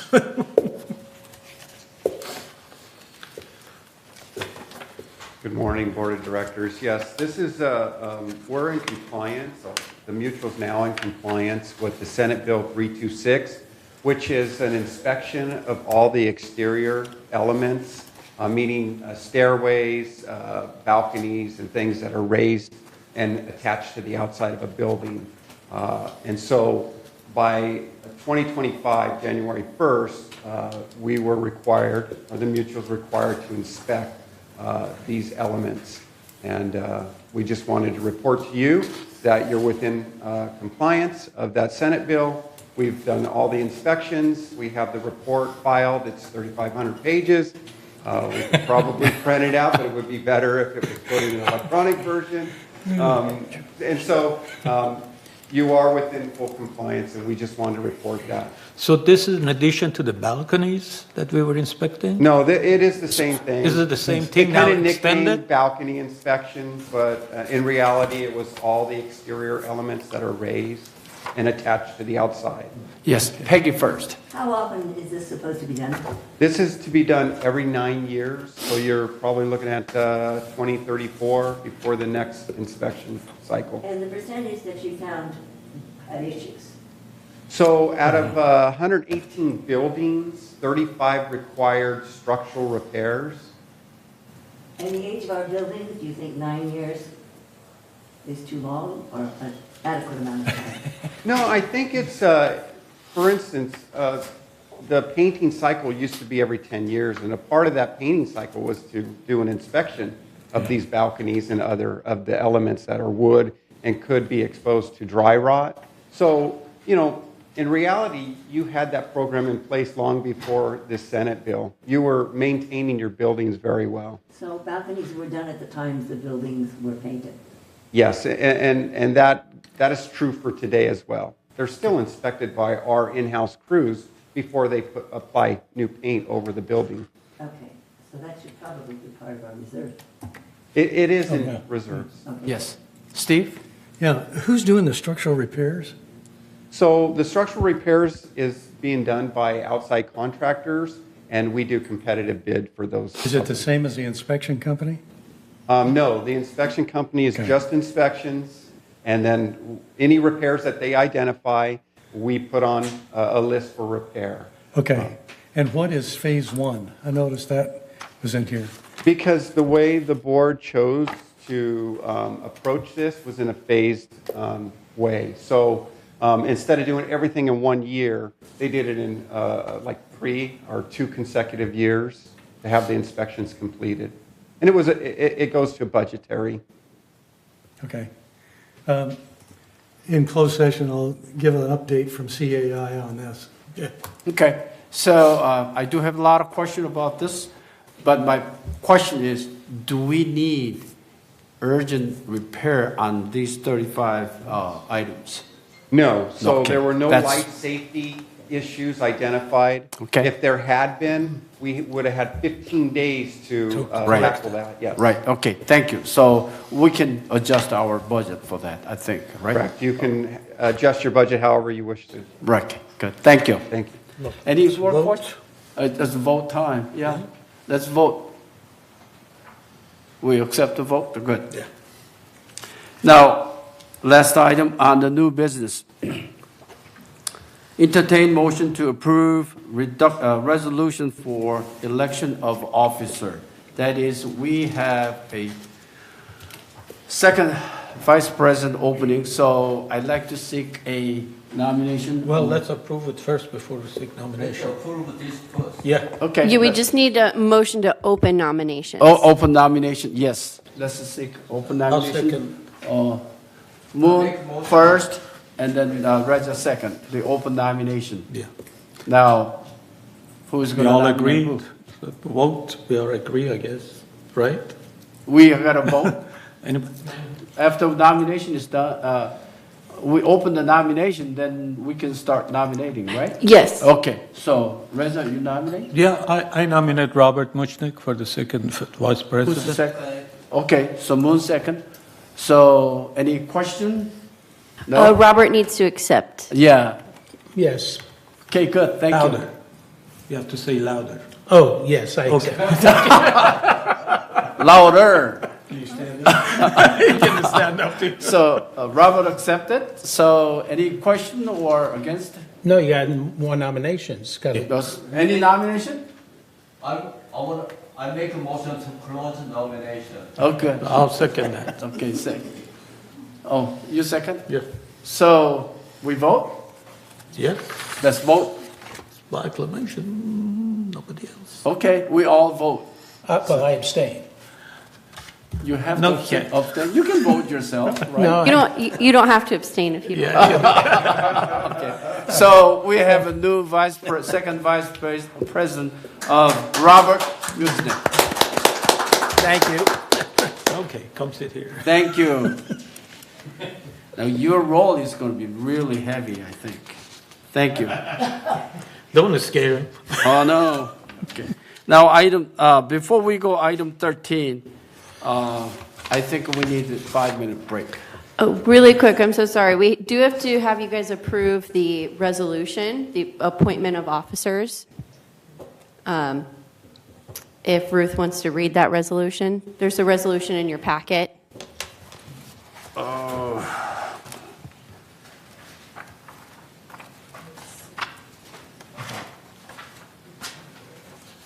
12E.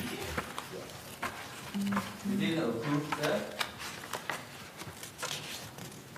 Yeah, you guys approved Robert and voted him on as the second vice president. However, we need a motion to approve this resolution. I'll make the motion to approve the resolution. Okay, Steve second. Any discussion or anything? Then we Oh. approve. So do we need Let's read vote. this one more time? No? Yeah, I would just need the board to vote or unanimously to approve Okay, it. so That's we it. vote? Perfect. Thank you very much. Okay, good, thank you. We are legal now. I thought it was just vote that one. Okay. So under new business then, we need to revise the committee members? I thought we vote. We did already. But I believe Brad is still on the list. That would be for next. Next meeting, right? Yeah, at your agenda prep meeting, we'll have it updated to remove Brad. Yeah. Is it clear now? Okay, good, thank you. So let's have a 5-minute break. We hold it too long, I think.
Okay, let's go back to start. Item 13. A.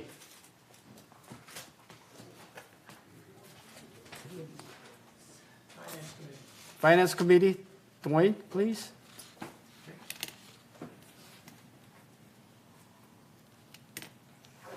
Okay.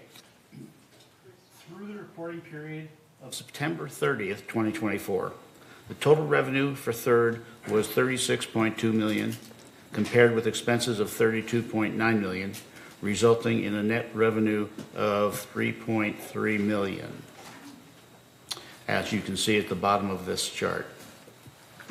Slide number 2. In finance, we keep a close eye on the operating portion of our financial results. The operating fund shows a surplus of $283,000 through the period that we are reporting on today. This table shows how much of our revenue went into operations, with $20.8 million coming in the form of assessments and $2.5 million coming in the form of non-revenue assessments. This is compared to the operating expenditures of $23 million, and that is without depreciation. Okay? Number 3. The next table takes the full income statement and compares those results to the budget. We can see that third ended the period better than the budget by $1.6 million when combining both operating and reserve revenues and expenses.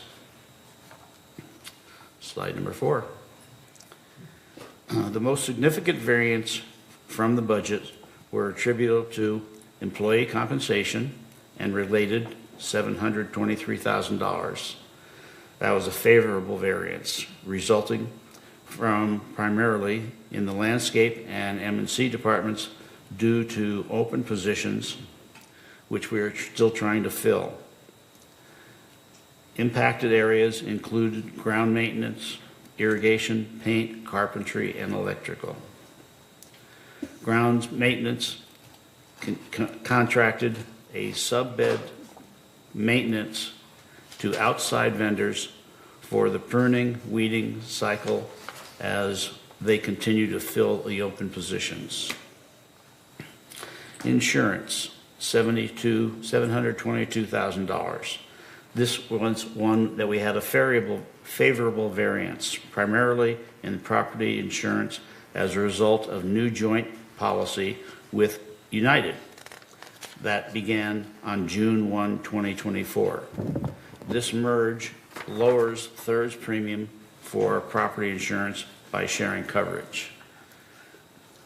We are still exploring other avenues to reduce our property insurance.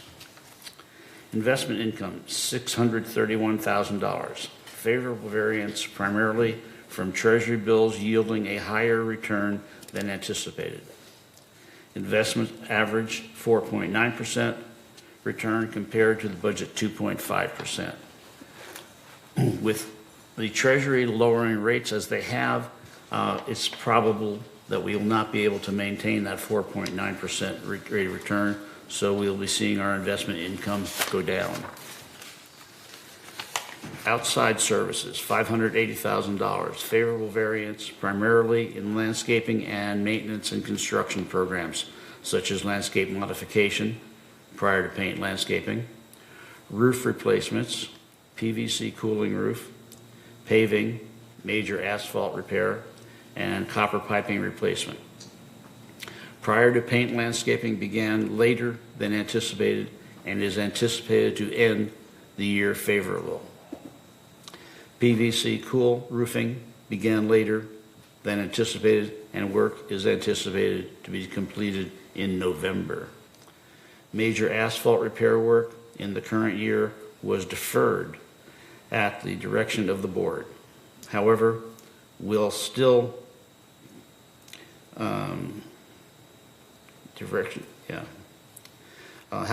will instead consist of patching, cracking and seal coating. Work has been completed, but vendor invoice is pending. Remediation was favorable due to timing. The work is anticipated to be completed in December. These favorable programs were partially offset by the waistline remediation project where work began earlier than planned. Legal fees, $182,000. This was an unfavorable variance primarily due to more resident-related legal fees than anticipated. Hopefully we can get those down. Fees and charges to the residents, $834,000. Unfavorable variance primarily due to less backlog revenue than anticipated for damage restoration cases. The anticipated revenue in the third 2024 budget was based on a sample of open damage restoration cases. The actual cost per incident was lower than the sample that we had used for that representation. So basically, because we had a delay in sending out notices of what was owed, the people who are coming in now and paying them are paying them for years past, and we are finding that that's not at the anticipated rate of $4,000. Okay, slide number 5.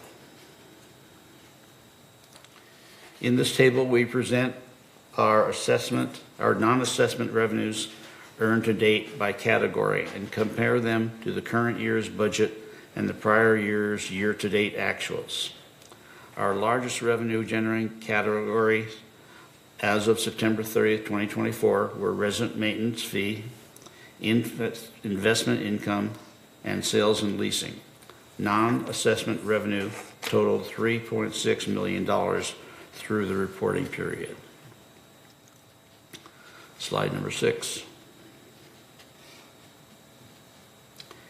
In this table, we present our expenses to date by category and compare them to the current year's budget and the prior year's year-to-date actuals. Our largest expense categories as of September 30th, 2024 were employee compensation and related, outside services, and insurance. Expenses totaled $32.9 million through the reporting period. Slide number 7.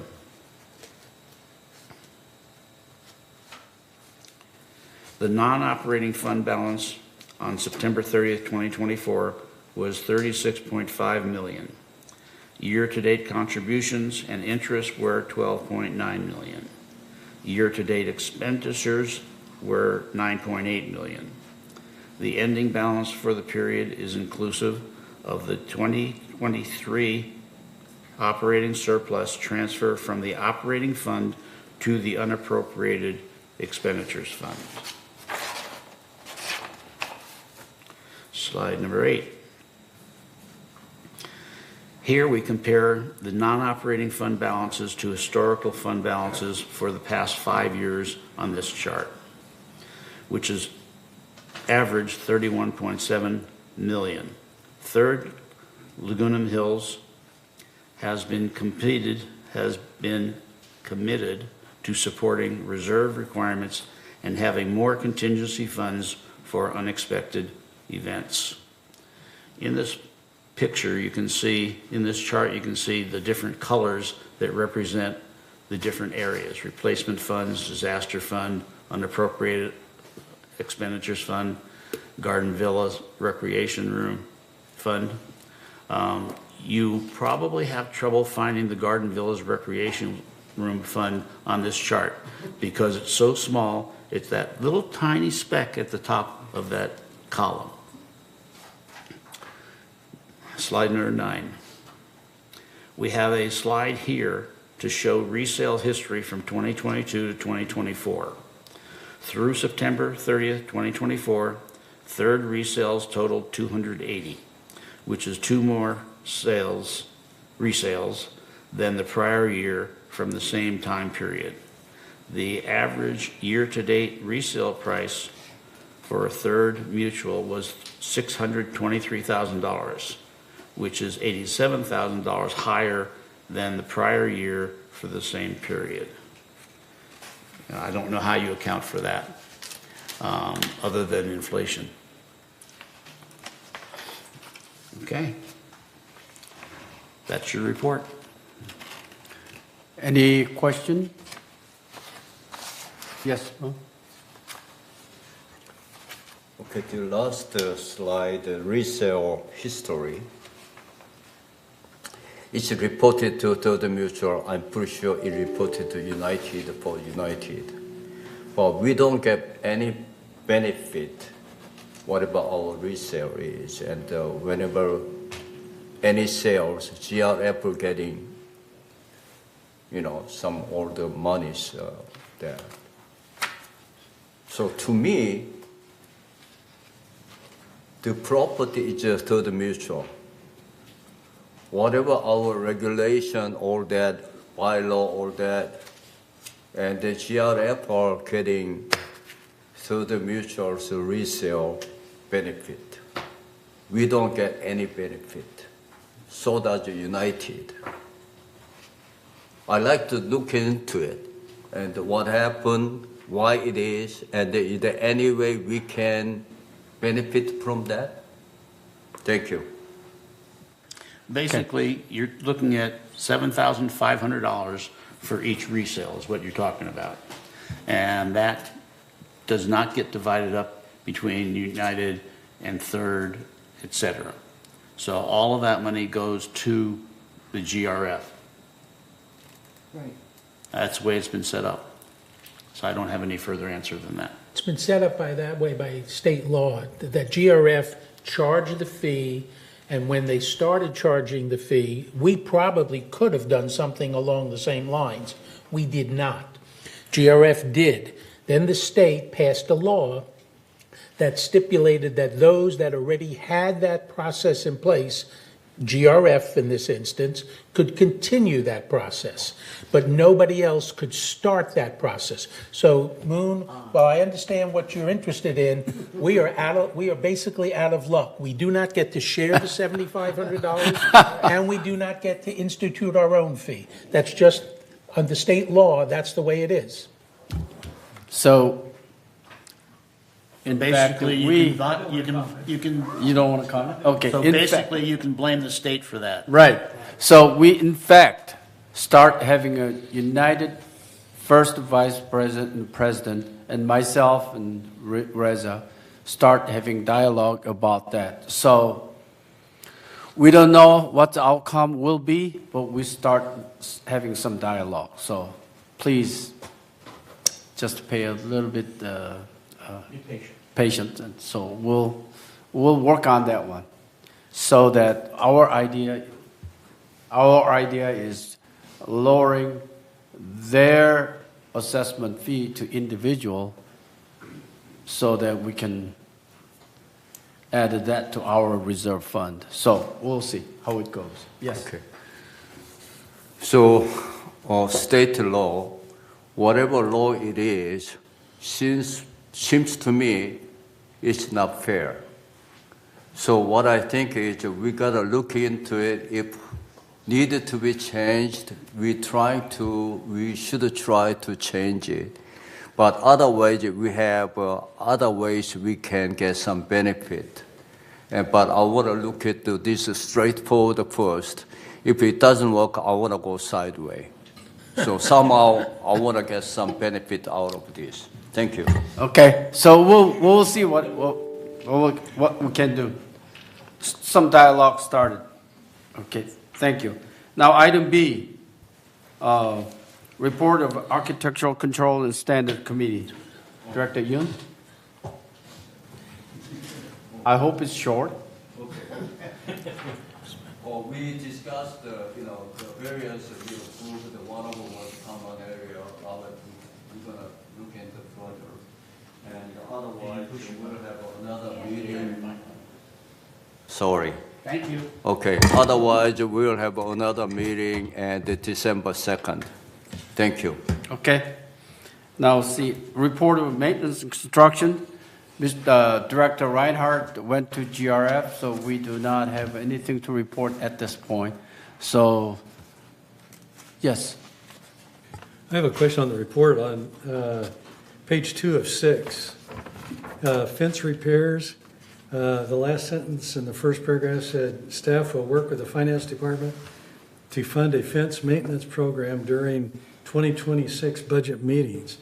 I'm wondering why we're waiting so long when some of the fences are deteriorating. So, can we ask a question addressed to MSD committee?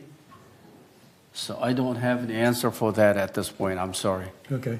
Okay, so. If Reza can take notes on this. Yes, take note. Okay. And one other question was on the pilot program for washer/dryer replacement program. What location area are we talking about on this? Are we talking about high rises or third wide or what? I do, yes. They're talking about the whole village. There are 2 vendors that are going to be coming to United. We're invited as board members to attend those presentations. These 2 vendors are going to present proposals that they would take over all the washer dryers they would have. Instead of coin operated, they would have some other system in place, and that they would handle all the washer and dryers. The existing ones. Everything in Yeah. the village. So I think we are invited to attend. What was the date? October The next 23rd. Mondays? Something in that nature? Said October 23rd. It's Yes. this week, I can tell you here. Yeah, I think we have, I don't know the date. So. It's tomorrow. Tomorrow? Mhm. Okay, so tomorrow. We can attend that United MNC meeting. They will present their idea of 2 vendors. But one vendor first. One One vendor is vendor coming, first. and the then the second next vendor. week Is there's that another in here? vendor Second. It's a meeting here? MNC, so it Yes, should be. it's at 1:30 in the boardroom. Yep, okay. So anybody interested in coming in? Yes. To address what Steve said, the fence repair for the third portion have done, but spot checked and fixed. The rest of it is GRF responsibility, that it was transferred to them to take care of it along that road that you see on the report. That's GRF portion. The fence repair that you talk about. So behind a residence. Part of it building, is GRF. That's all GRF now? The part that belonged to us is that been fixed or had been fixed, but the GRF, I'm not aware of it. I'll probably find out in the next MNC meeting for the GRF, that's what they do. Okay. Okay, any questions? No? Now, next item is report of Landscape Committee. Third Mutual Landscape Committee meeting was held on November 7, 2024, 1:30 p.m. in this boardroom. Department head update for project law, tree works, union workers training, and the quality monthly report. Committee discussed and considered the following: resident turf reduction incentives, which we were talking about a few minutes ago. Water Conservation Subcommittee dissolution committee decided to maintain as a subcommittee at this point. Number item C, committee determines slope 2025 scheduling for future agenda item, which means we will discuss slope contract, also the shrub contract as well. Tree contract as well. Committee closed the meeting over the 2025 slope and the tree maintenance contract. Today we'll approve that in the closed meeting, I think. Third, Landscape Committee next meeting is scheduled on Thursday, December 5th, 9:30 a.m. in this boardroom. Next item is report of Water Conservation Committee. Director Zalin is off the Zoom, and also that committee has not met since April 25th, so we do not have anything to report. Item F, report of Resident Policy and Compliance Committee. Committee met last August. It has not met, but scheduled on November 27th. So we'll report Resident Policy and Compliance Committee report next board meeting. Okay, that's it for our third board committee meeting. Now, item 14. Oh, before, anybody question or anything? No? So let's go to GRF committee meeting highlight. A, GRF Committee Activity Committee, Director Yun. Thank you. Oh, there was many discussion about fees or that, but one thing I want to bring it up here is the equestrian. And I don't have the number exactly, but equestrian, there was no data how many people use the data. So if we calculated about 50 people are using it, they are benefiting about more than what they're paying for HOA due annually. So somehow we voted it all that we're gonna drastically increase their user fee. And so I'm pretty sure we'll discuss it further than that. And the next meeting is scheduled December 12th. Thank you. Item B, report of Laguna Wood. Any questions? To address, I was at the same meeting of the MNC, and I'd like to just add a couple of things to Sure, what yes. Director Moon said. The committee, MNC, the CAC committee of GRF approved a 30% share by the Equestrian Center people and a 70% underwriting by Third Mutual. That's what was approved by the CAC and sent to the board. That conflicts at the GRF board meeting. That conflicted what the Finance Committee had sent forward. So it's still under discussion. The total cost of the Equestrian Center is approximately $942,000 a year. Okay, so I guess our two directors, Director Moon Yoon and Director Robert Wuchenek, need to work hard to get that thing going. Thank you to bring that up. I'm sorry. So, report of the Laguna Wood Village traffic hearing. A closed traffic hearing was held on October 16, 9 a.m. in this boardroom. Total 3 traffic hearing violations were reviewed as follows. 1, unpermitted electric plug in EV, guilty and fine. 1, not using carport, case dismissed. 1, parked obstructing access, guilty and no fine. Next traffic hearing is scheduled on November 20th, which is tomorrow, 9 a.m. in this boardroom. They will have 9 cases to review. I don't think they can finish within time limit they have. Anyway, so that's it for traffic hearing report. Item C, disaster preparedness task force, Director Yun.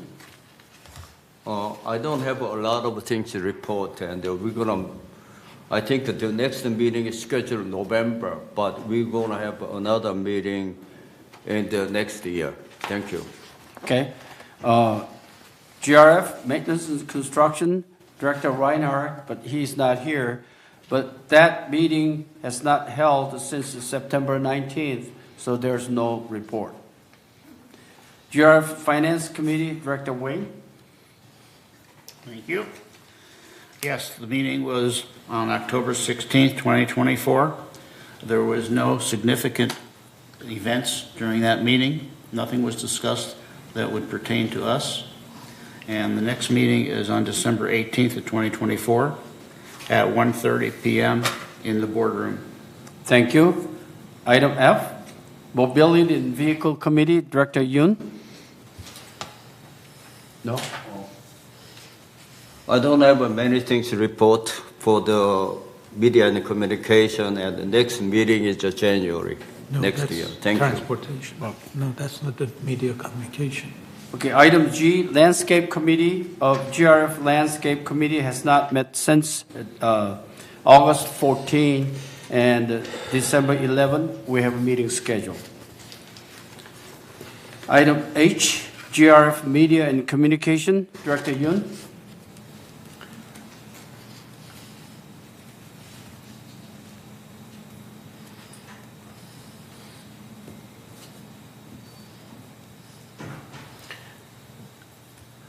I think Director Moon reported for the previous one, the mobility and vehicle. Okay. He reported on that. That was the one report that Dr. Moon gave. So for the mobility and vehicle, there was a meeting in, the highlight of that was the vehicle purchase specification that was discussed, and then the routes for the buses that they know the user are reaching the pre-pandemic numbers, and the most important one was transportation budget that was discussed, 1.7 million.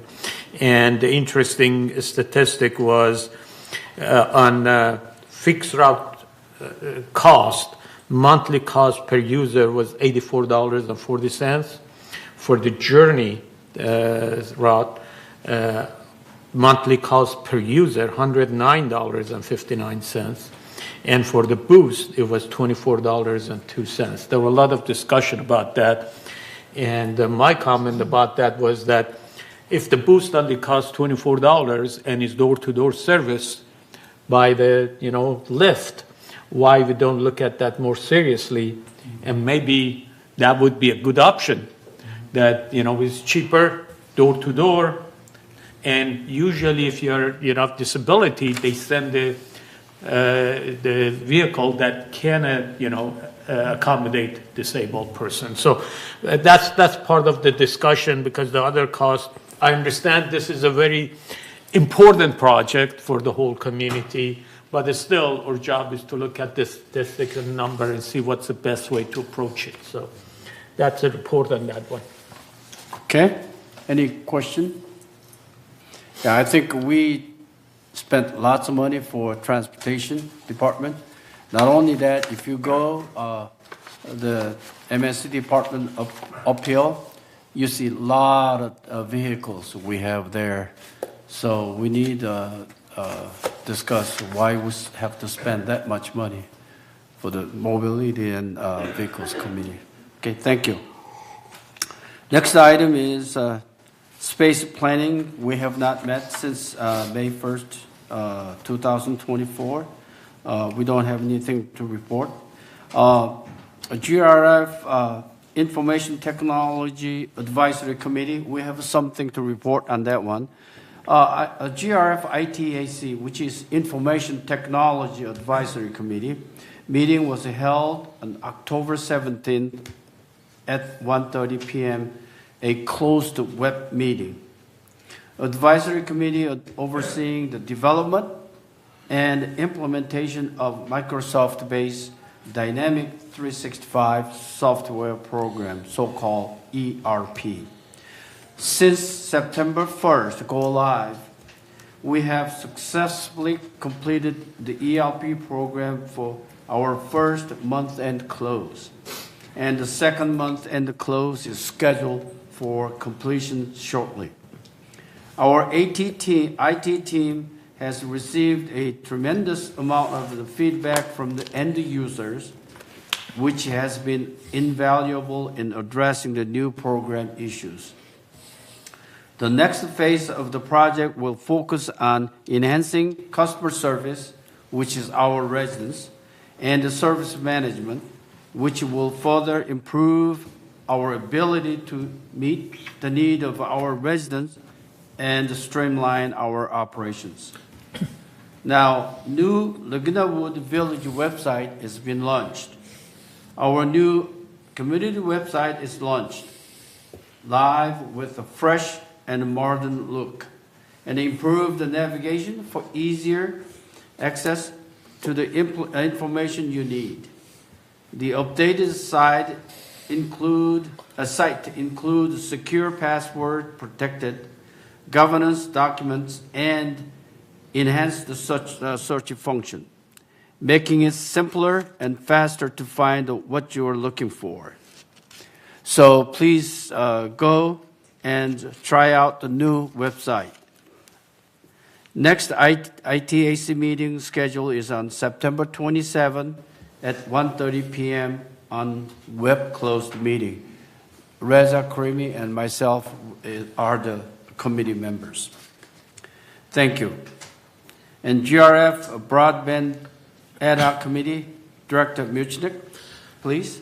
Thank you. The Broadband Committee has met, and as you know, the whole infrastructure in terms of the cable system that we have has been in place since 1999, and the availability of parts to replace the head ends, et cetera, are just not available anymore.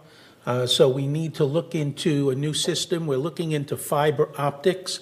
The fiber optics will be run directly to every unit in the village, and we would use the trenching that we currently have to run that fiber optic cable. When we were smart enough back years ago, when they did the trenching, they actually put in two lines in the trenching. One that's the cable, and the other one now that's available to run the fiber optics.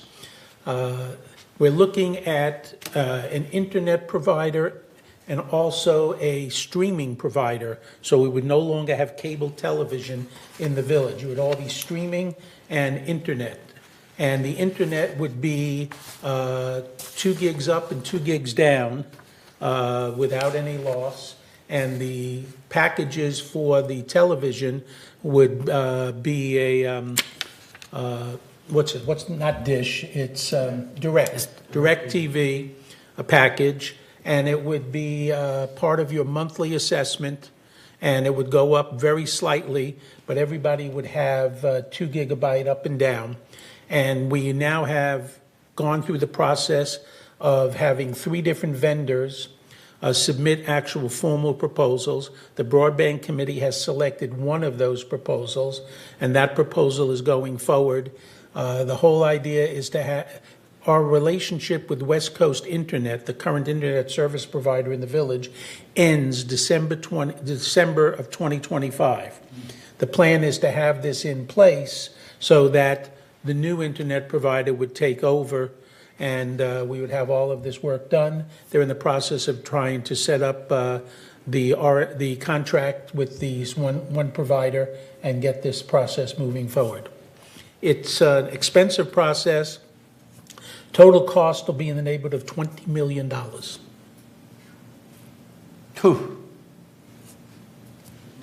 Thank you.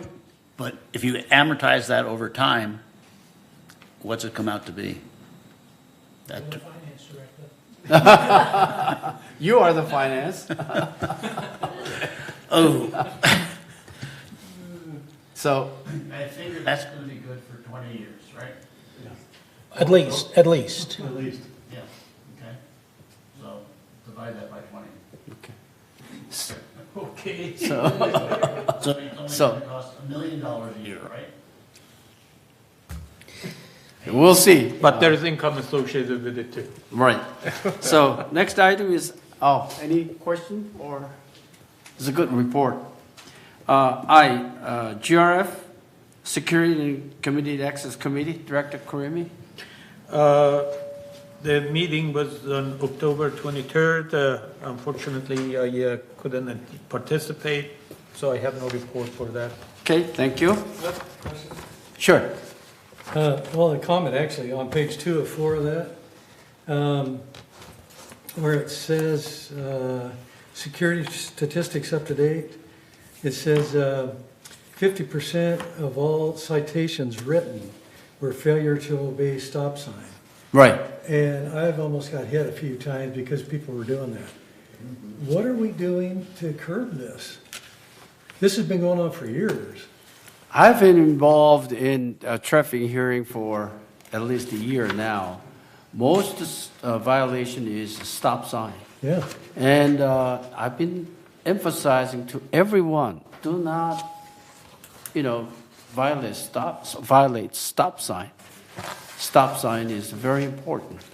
But yet, they're doing it. I don't know what the best thing to do. I just say it all the time very loudly about that. We've got to have a program to take care of this. So any good idea? I'd love to hear it. Cameras. But one of the things that they do in GRF do, they increase their fees. Yeah. I think for the stop sign now, if I'm correct, is going to up to $500. No, 150 for stop sign, I think. It's 150. Yeah. Something was going up very Right. high, but it was 50 before. Now it's 150. Yeah. I think And that's also, pretty good chunk. speed violation is going to go up significantly as well. Yes, Robert. Carlos, I don't know if you know the answer to this or somebody else, but it doesn't seem, if this is the issue related to stop signs, that the lights around the stop signs haven't done very much. No. That's correct. That's always been very controversial, but really how you target any type of traffic safety issue, it's called the 3 E's: enforcement, education, and engineering, right? So the enforcement part is what security is doing and citing those violators, right? And then part of the education piece comes along with paying the fine, going to the traffic school, that type of thing. And then part of the engineering side, not only roadway markings, but also one of the ideas that came up a couple of years ago was the lighted stop signs, which she said don't seem to have had much of an impact. It's difficult to measure, but there's been proponents and opponents of that project. Well, when we look at the total number of violations, and so many of them are stop signs, and the stop signs don't seem to be decreasing since the lights were put around those stop signs, I've got to conclude, at least based on the evidence to date, that those lights around the stop signs are ineffective. But we don't know if the stop signs that are lighted is the one that causes the problem or the other, because they don't have a statistic on that. I understand what you're saying. You even put a dog by the stop sign to bark at people. If they want to run it, they will run it. The point is the education part of it, please. Because if you get caught and you get in an accident, you're not going to pay dearly. Yes, Steve. Okay, I kind of like the idea because there's been times where it may be twilight or dawn or something like that, where it's easier for me to see a stop sign. And I pay attention to that stuff, and I definitely like the what would you call it? The monitor of speed. I love those signs being out there, but I just wish they'd take a picture to get the violators. Yeah, but I doubt that they still stop it, though. The people who are, most of the people that just driving through. Bada. Yeah, Bada is on the line. Can we accept them? Yeah, let them talk. Please? Hello? Bada Can you hear me? family? Yes, Kush, we can hear you. Thank you. Sorry, my tablet is known as Bada family, but the point is that, Robert, your point was taken that these lighted stop signs are not doing what they're supposed to do, but they have nothing to do with stopping cars. That was put up for the visually impaired and people, so that they are able to move around and know where the stop signs are. So it was not for the vehicles that move around. It is nothing to do with traffic. So sorry about that. Kush, I appreciate your comments, but I would respectfully have to disagree. You can talk, let Carlos chime in on that, but that was the original idea of the lighted stop signs. Okay. I think you might be confusing some of the bus benches and the stop sign projects, because the stop signs were for traffic safety purposes. It did go to SCAC, and that's where the discussion took place. Yes. Where hopefully somebody who's going to run a stop sign sees the lights and then decides not to, but doesn't always work. Yeah. please Okay. stop at stop sign. That's all I can plead to everyone of third family. Stop before white line. It is very important because our mobility is reduced compared to when we're young. So we have to respect pedestrian, stop before white line. That's all I can ask people to do. Thank you. Maybe publicize it too, the increased fines.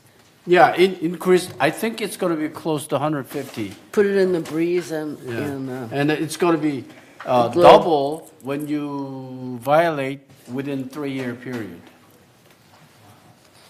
So get the that's it information for, out. Yeah, that's it for today's board meeting. Any future item agenda? Do you have? No? Okay. That's it. And then let's go through the director's comment, starting from Director Yun, please. Oh, thank you. The gate arm, automatic arm, time to time is broken and give a lot of headache and delay and all that. Is there any way we can have that sensor a little bit further out or somehow before we hit that arm, break it? Can I Yes, respond to yes, that? yes. Just for information, this was brought to me by a number of residents, and I looked into it. I contacted Head of Security Nunez, and I got back the following information. The arms and the mechanism are 5 years old. They receive approximately 13 million accesses per year. They're just not capable of handling that. So it's not that people are always hitting them. There are some instances where they are being hit. But the problem with most of the arms is that the internal mechanism is not sufficient for the amount of use that it's getting and the age of it. And also the software is also now somewhat problematic. So those are the two things that are actually contributing to more of the arms breaking down than it is people hitting it. Mm-hmm. Okay. Did that belong to GRF or to us? It's the gate is belong to GRF. GRF. Oh, GRF. GRF. So Yes. we don't have much control. Second one is my question is, I heard that there's several thieves stolen and that, but how can we somehow curtail or prevent it stolen and thief? They have a pre-access or resident are stealing our own or outside the people coming in?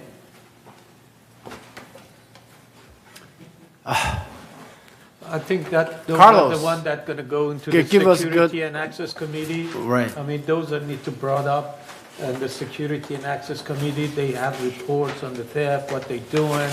There are, there are points around the community that can be breached easier than the other parts, so they really patrolling those, foot patrol. So they're putting a lot of things in place, and not necessarily all of the theft issue is from outsider. There are some internal issue that we have to be aware of too. So we have to watch over our belongings more often and be more understanding of there might be, if you leave your wallet on the table and go, somebody might pick it up. Not everyone going to be honest to give it back to you. Okay. I have a comment regarding those two items. Gate arm, when we implement project like that, we should thoroughly investigate, study all those instead of giving us excuse about how many times the visitors and so forth.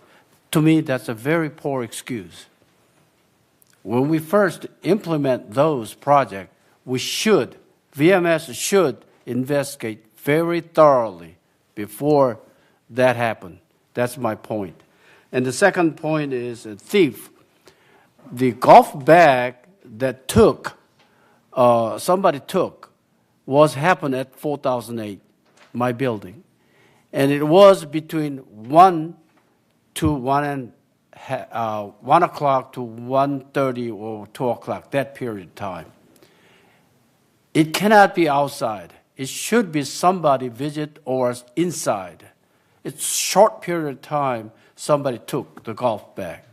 So we all residents, I'm asking, I'm begging, watch out, everybody, who is going to be a thief. We'll find out. We already reported that. Thank you. Now, next, Director Wayne, please. I have no further comment. Okay, Thank how you. about Ruth? No comments. Okay. Reza? No comment, thank you. Robert? No more. Okay. Steve? Just one comment. Okay. Okay, one comment? Dealing with the arms and things like that, are we, as far as VMS, stockpiling or have spare parts available? Because it seems like whenever something goes down, it takes an inordinate amount of time to get a repair in. Usually, it's not an issue of parts. Usually, we get those in pretty quick. Where we have the big delays is when they take out the entire mechanism, the entire motor. So what we are looking at right now, as a matter of fact, Chief Nunez is looking at carrying a replacement in the warehouse where we could plug and play. However, there's a warranty period that would start as soon as we receive that and would expire maybe by the time you actually use it. So we are looking to see if there is an option to house an entire mechanism or motor. Well, there's another subtopic on this. Are all of the gates able to read your RFID and let you go through? I understand there's some that don't. Yeah, for example, at gate 12, it doesn't do that. There is no gate, right? You're just going in, you're showing your ID. So, and also coming into Clubhouse 7, also that doesn't have a gate, but everything that has a physical gate does have RFID. So if nobody is in the lane closest to the guard shack, you should be able to go through. Absolutely. I was told by one gate representative you couldn't do that. That's why I'm bringing this up. Yeah, no, that's not accurate unless it's down. Sometimes somebody will go into another lane, will go into the guest lane, and that will delay it. Yeah. Okay. Robert? You have? No? Okay. How about Peggy? Thank you all. Okay. So thank you. And open meeting is done. And let's go to closed meeting. We'll meet at 12:30. Thank you.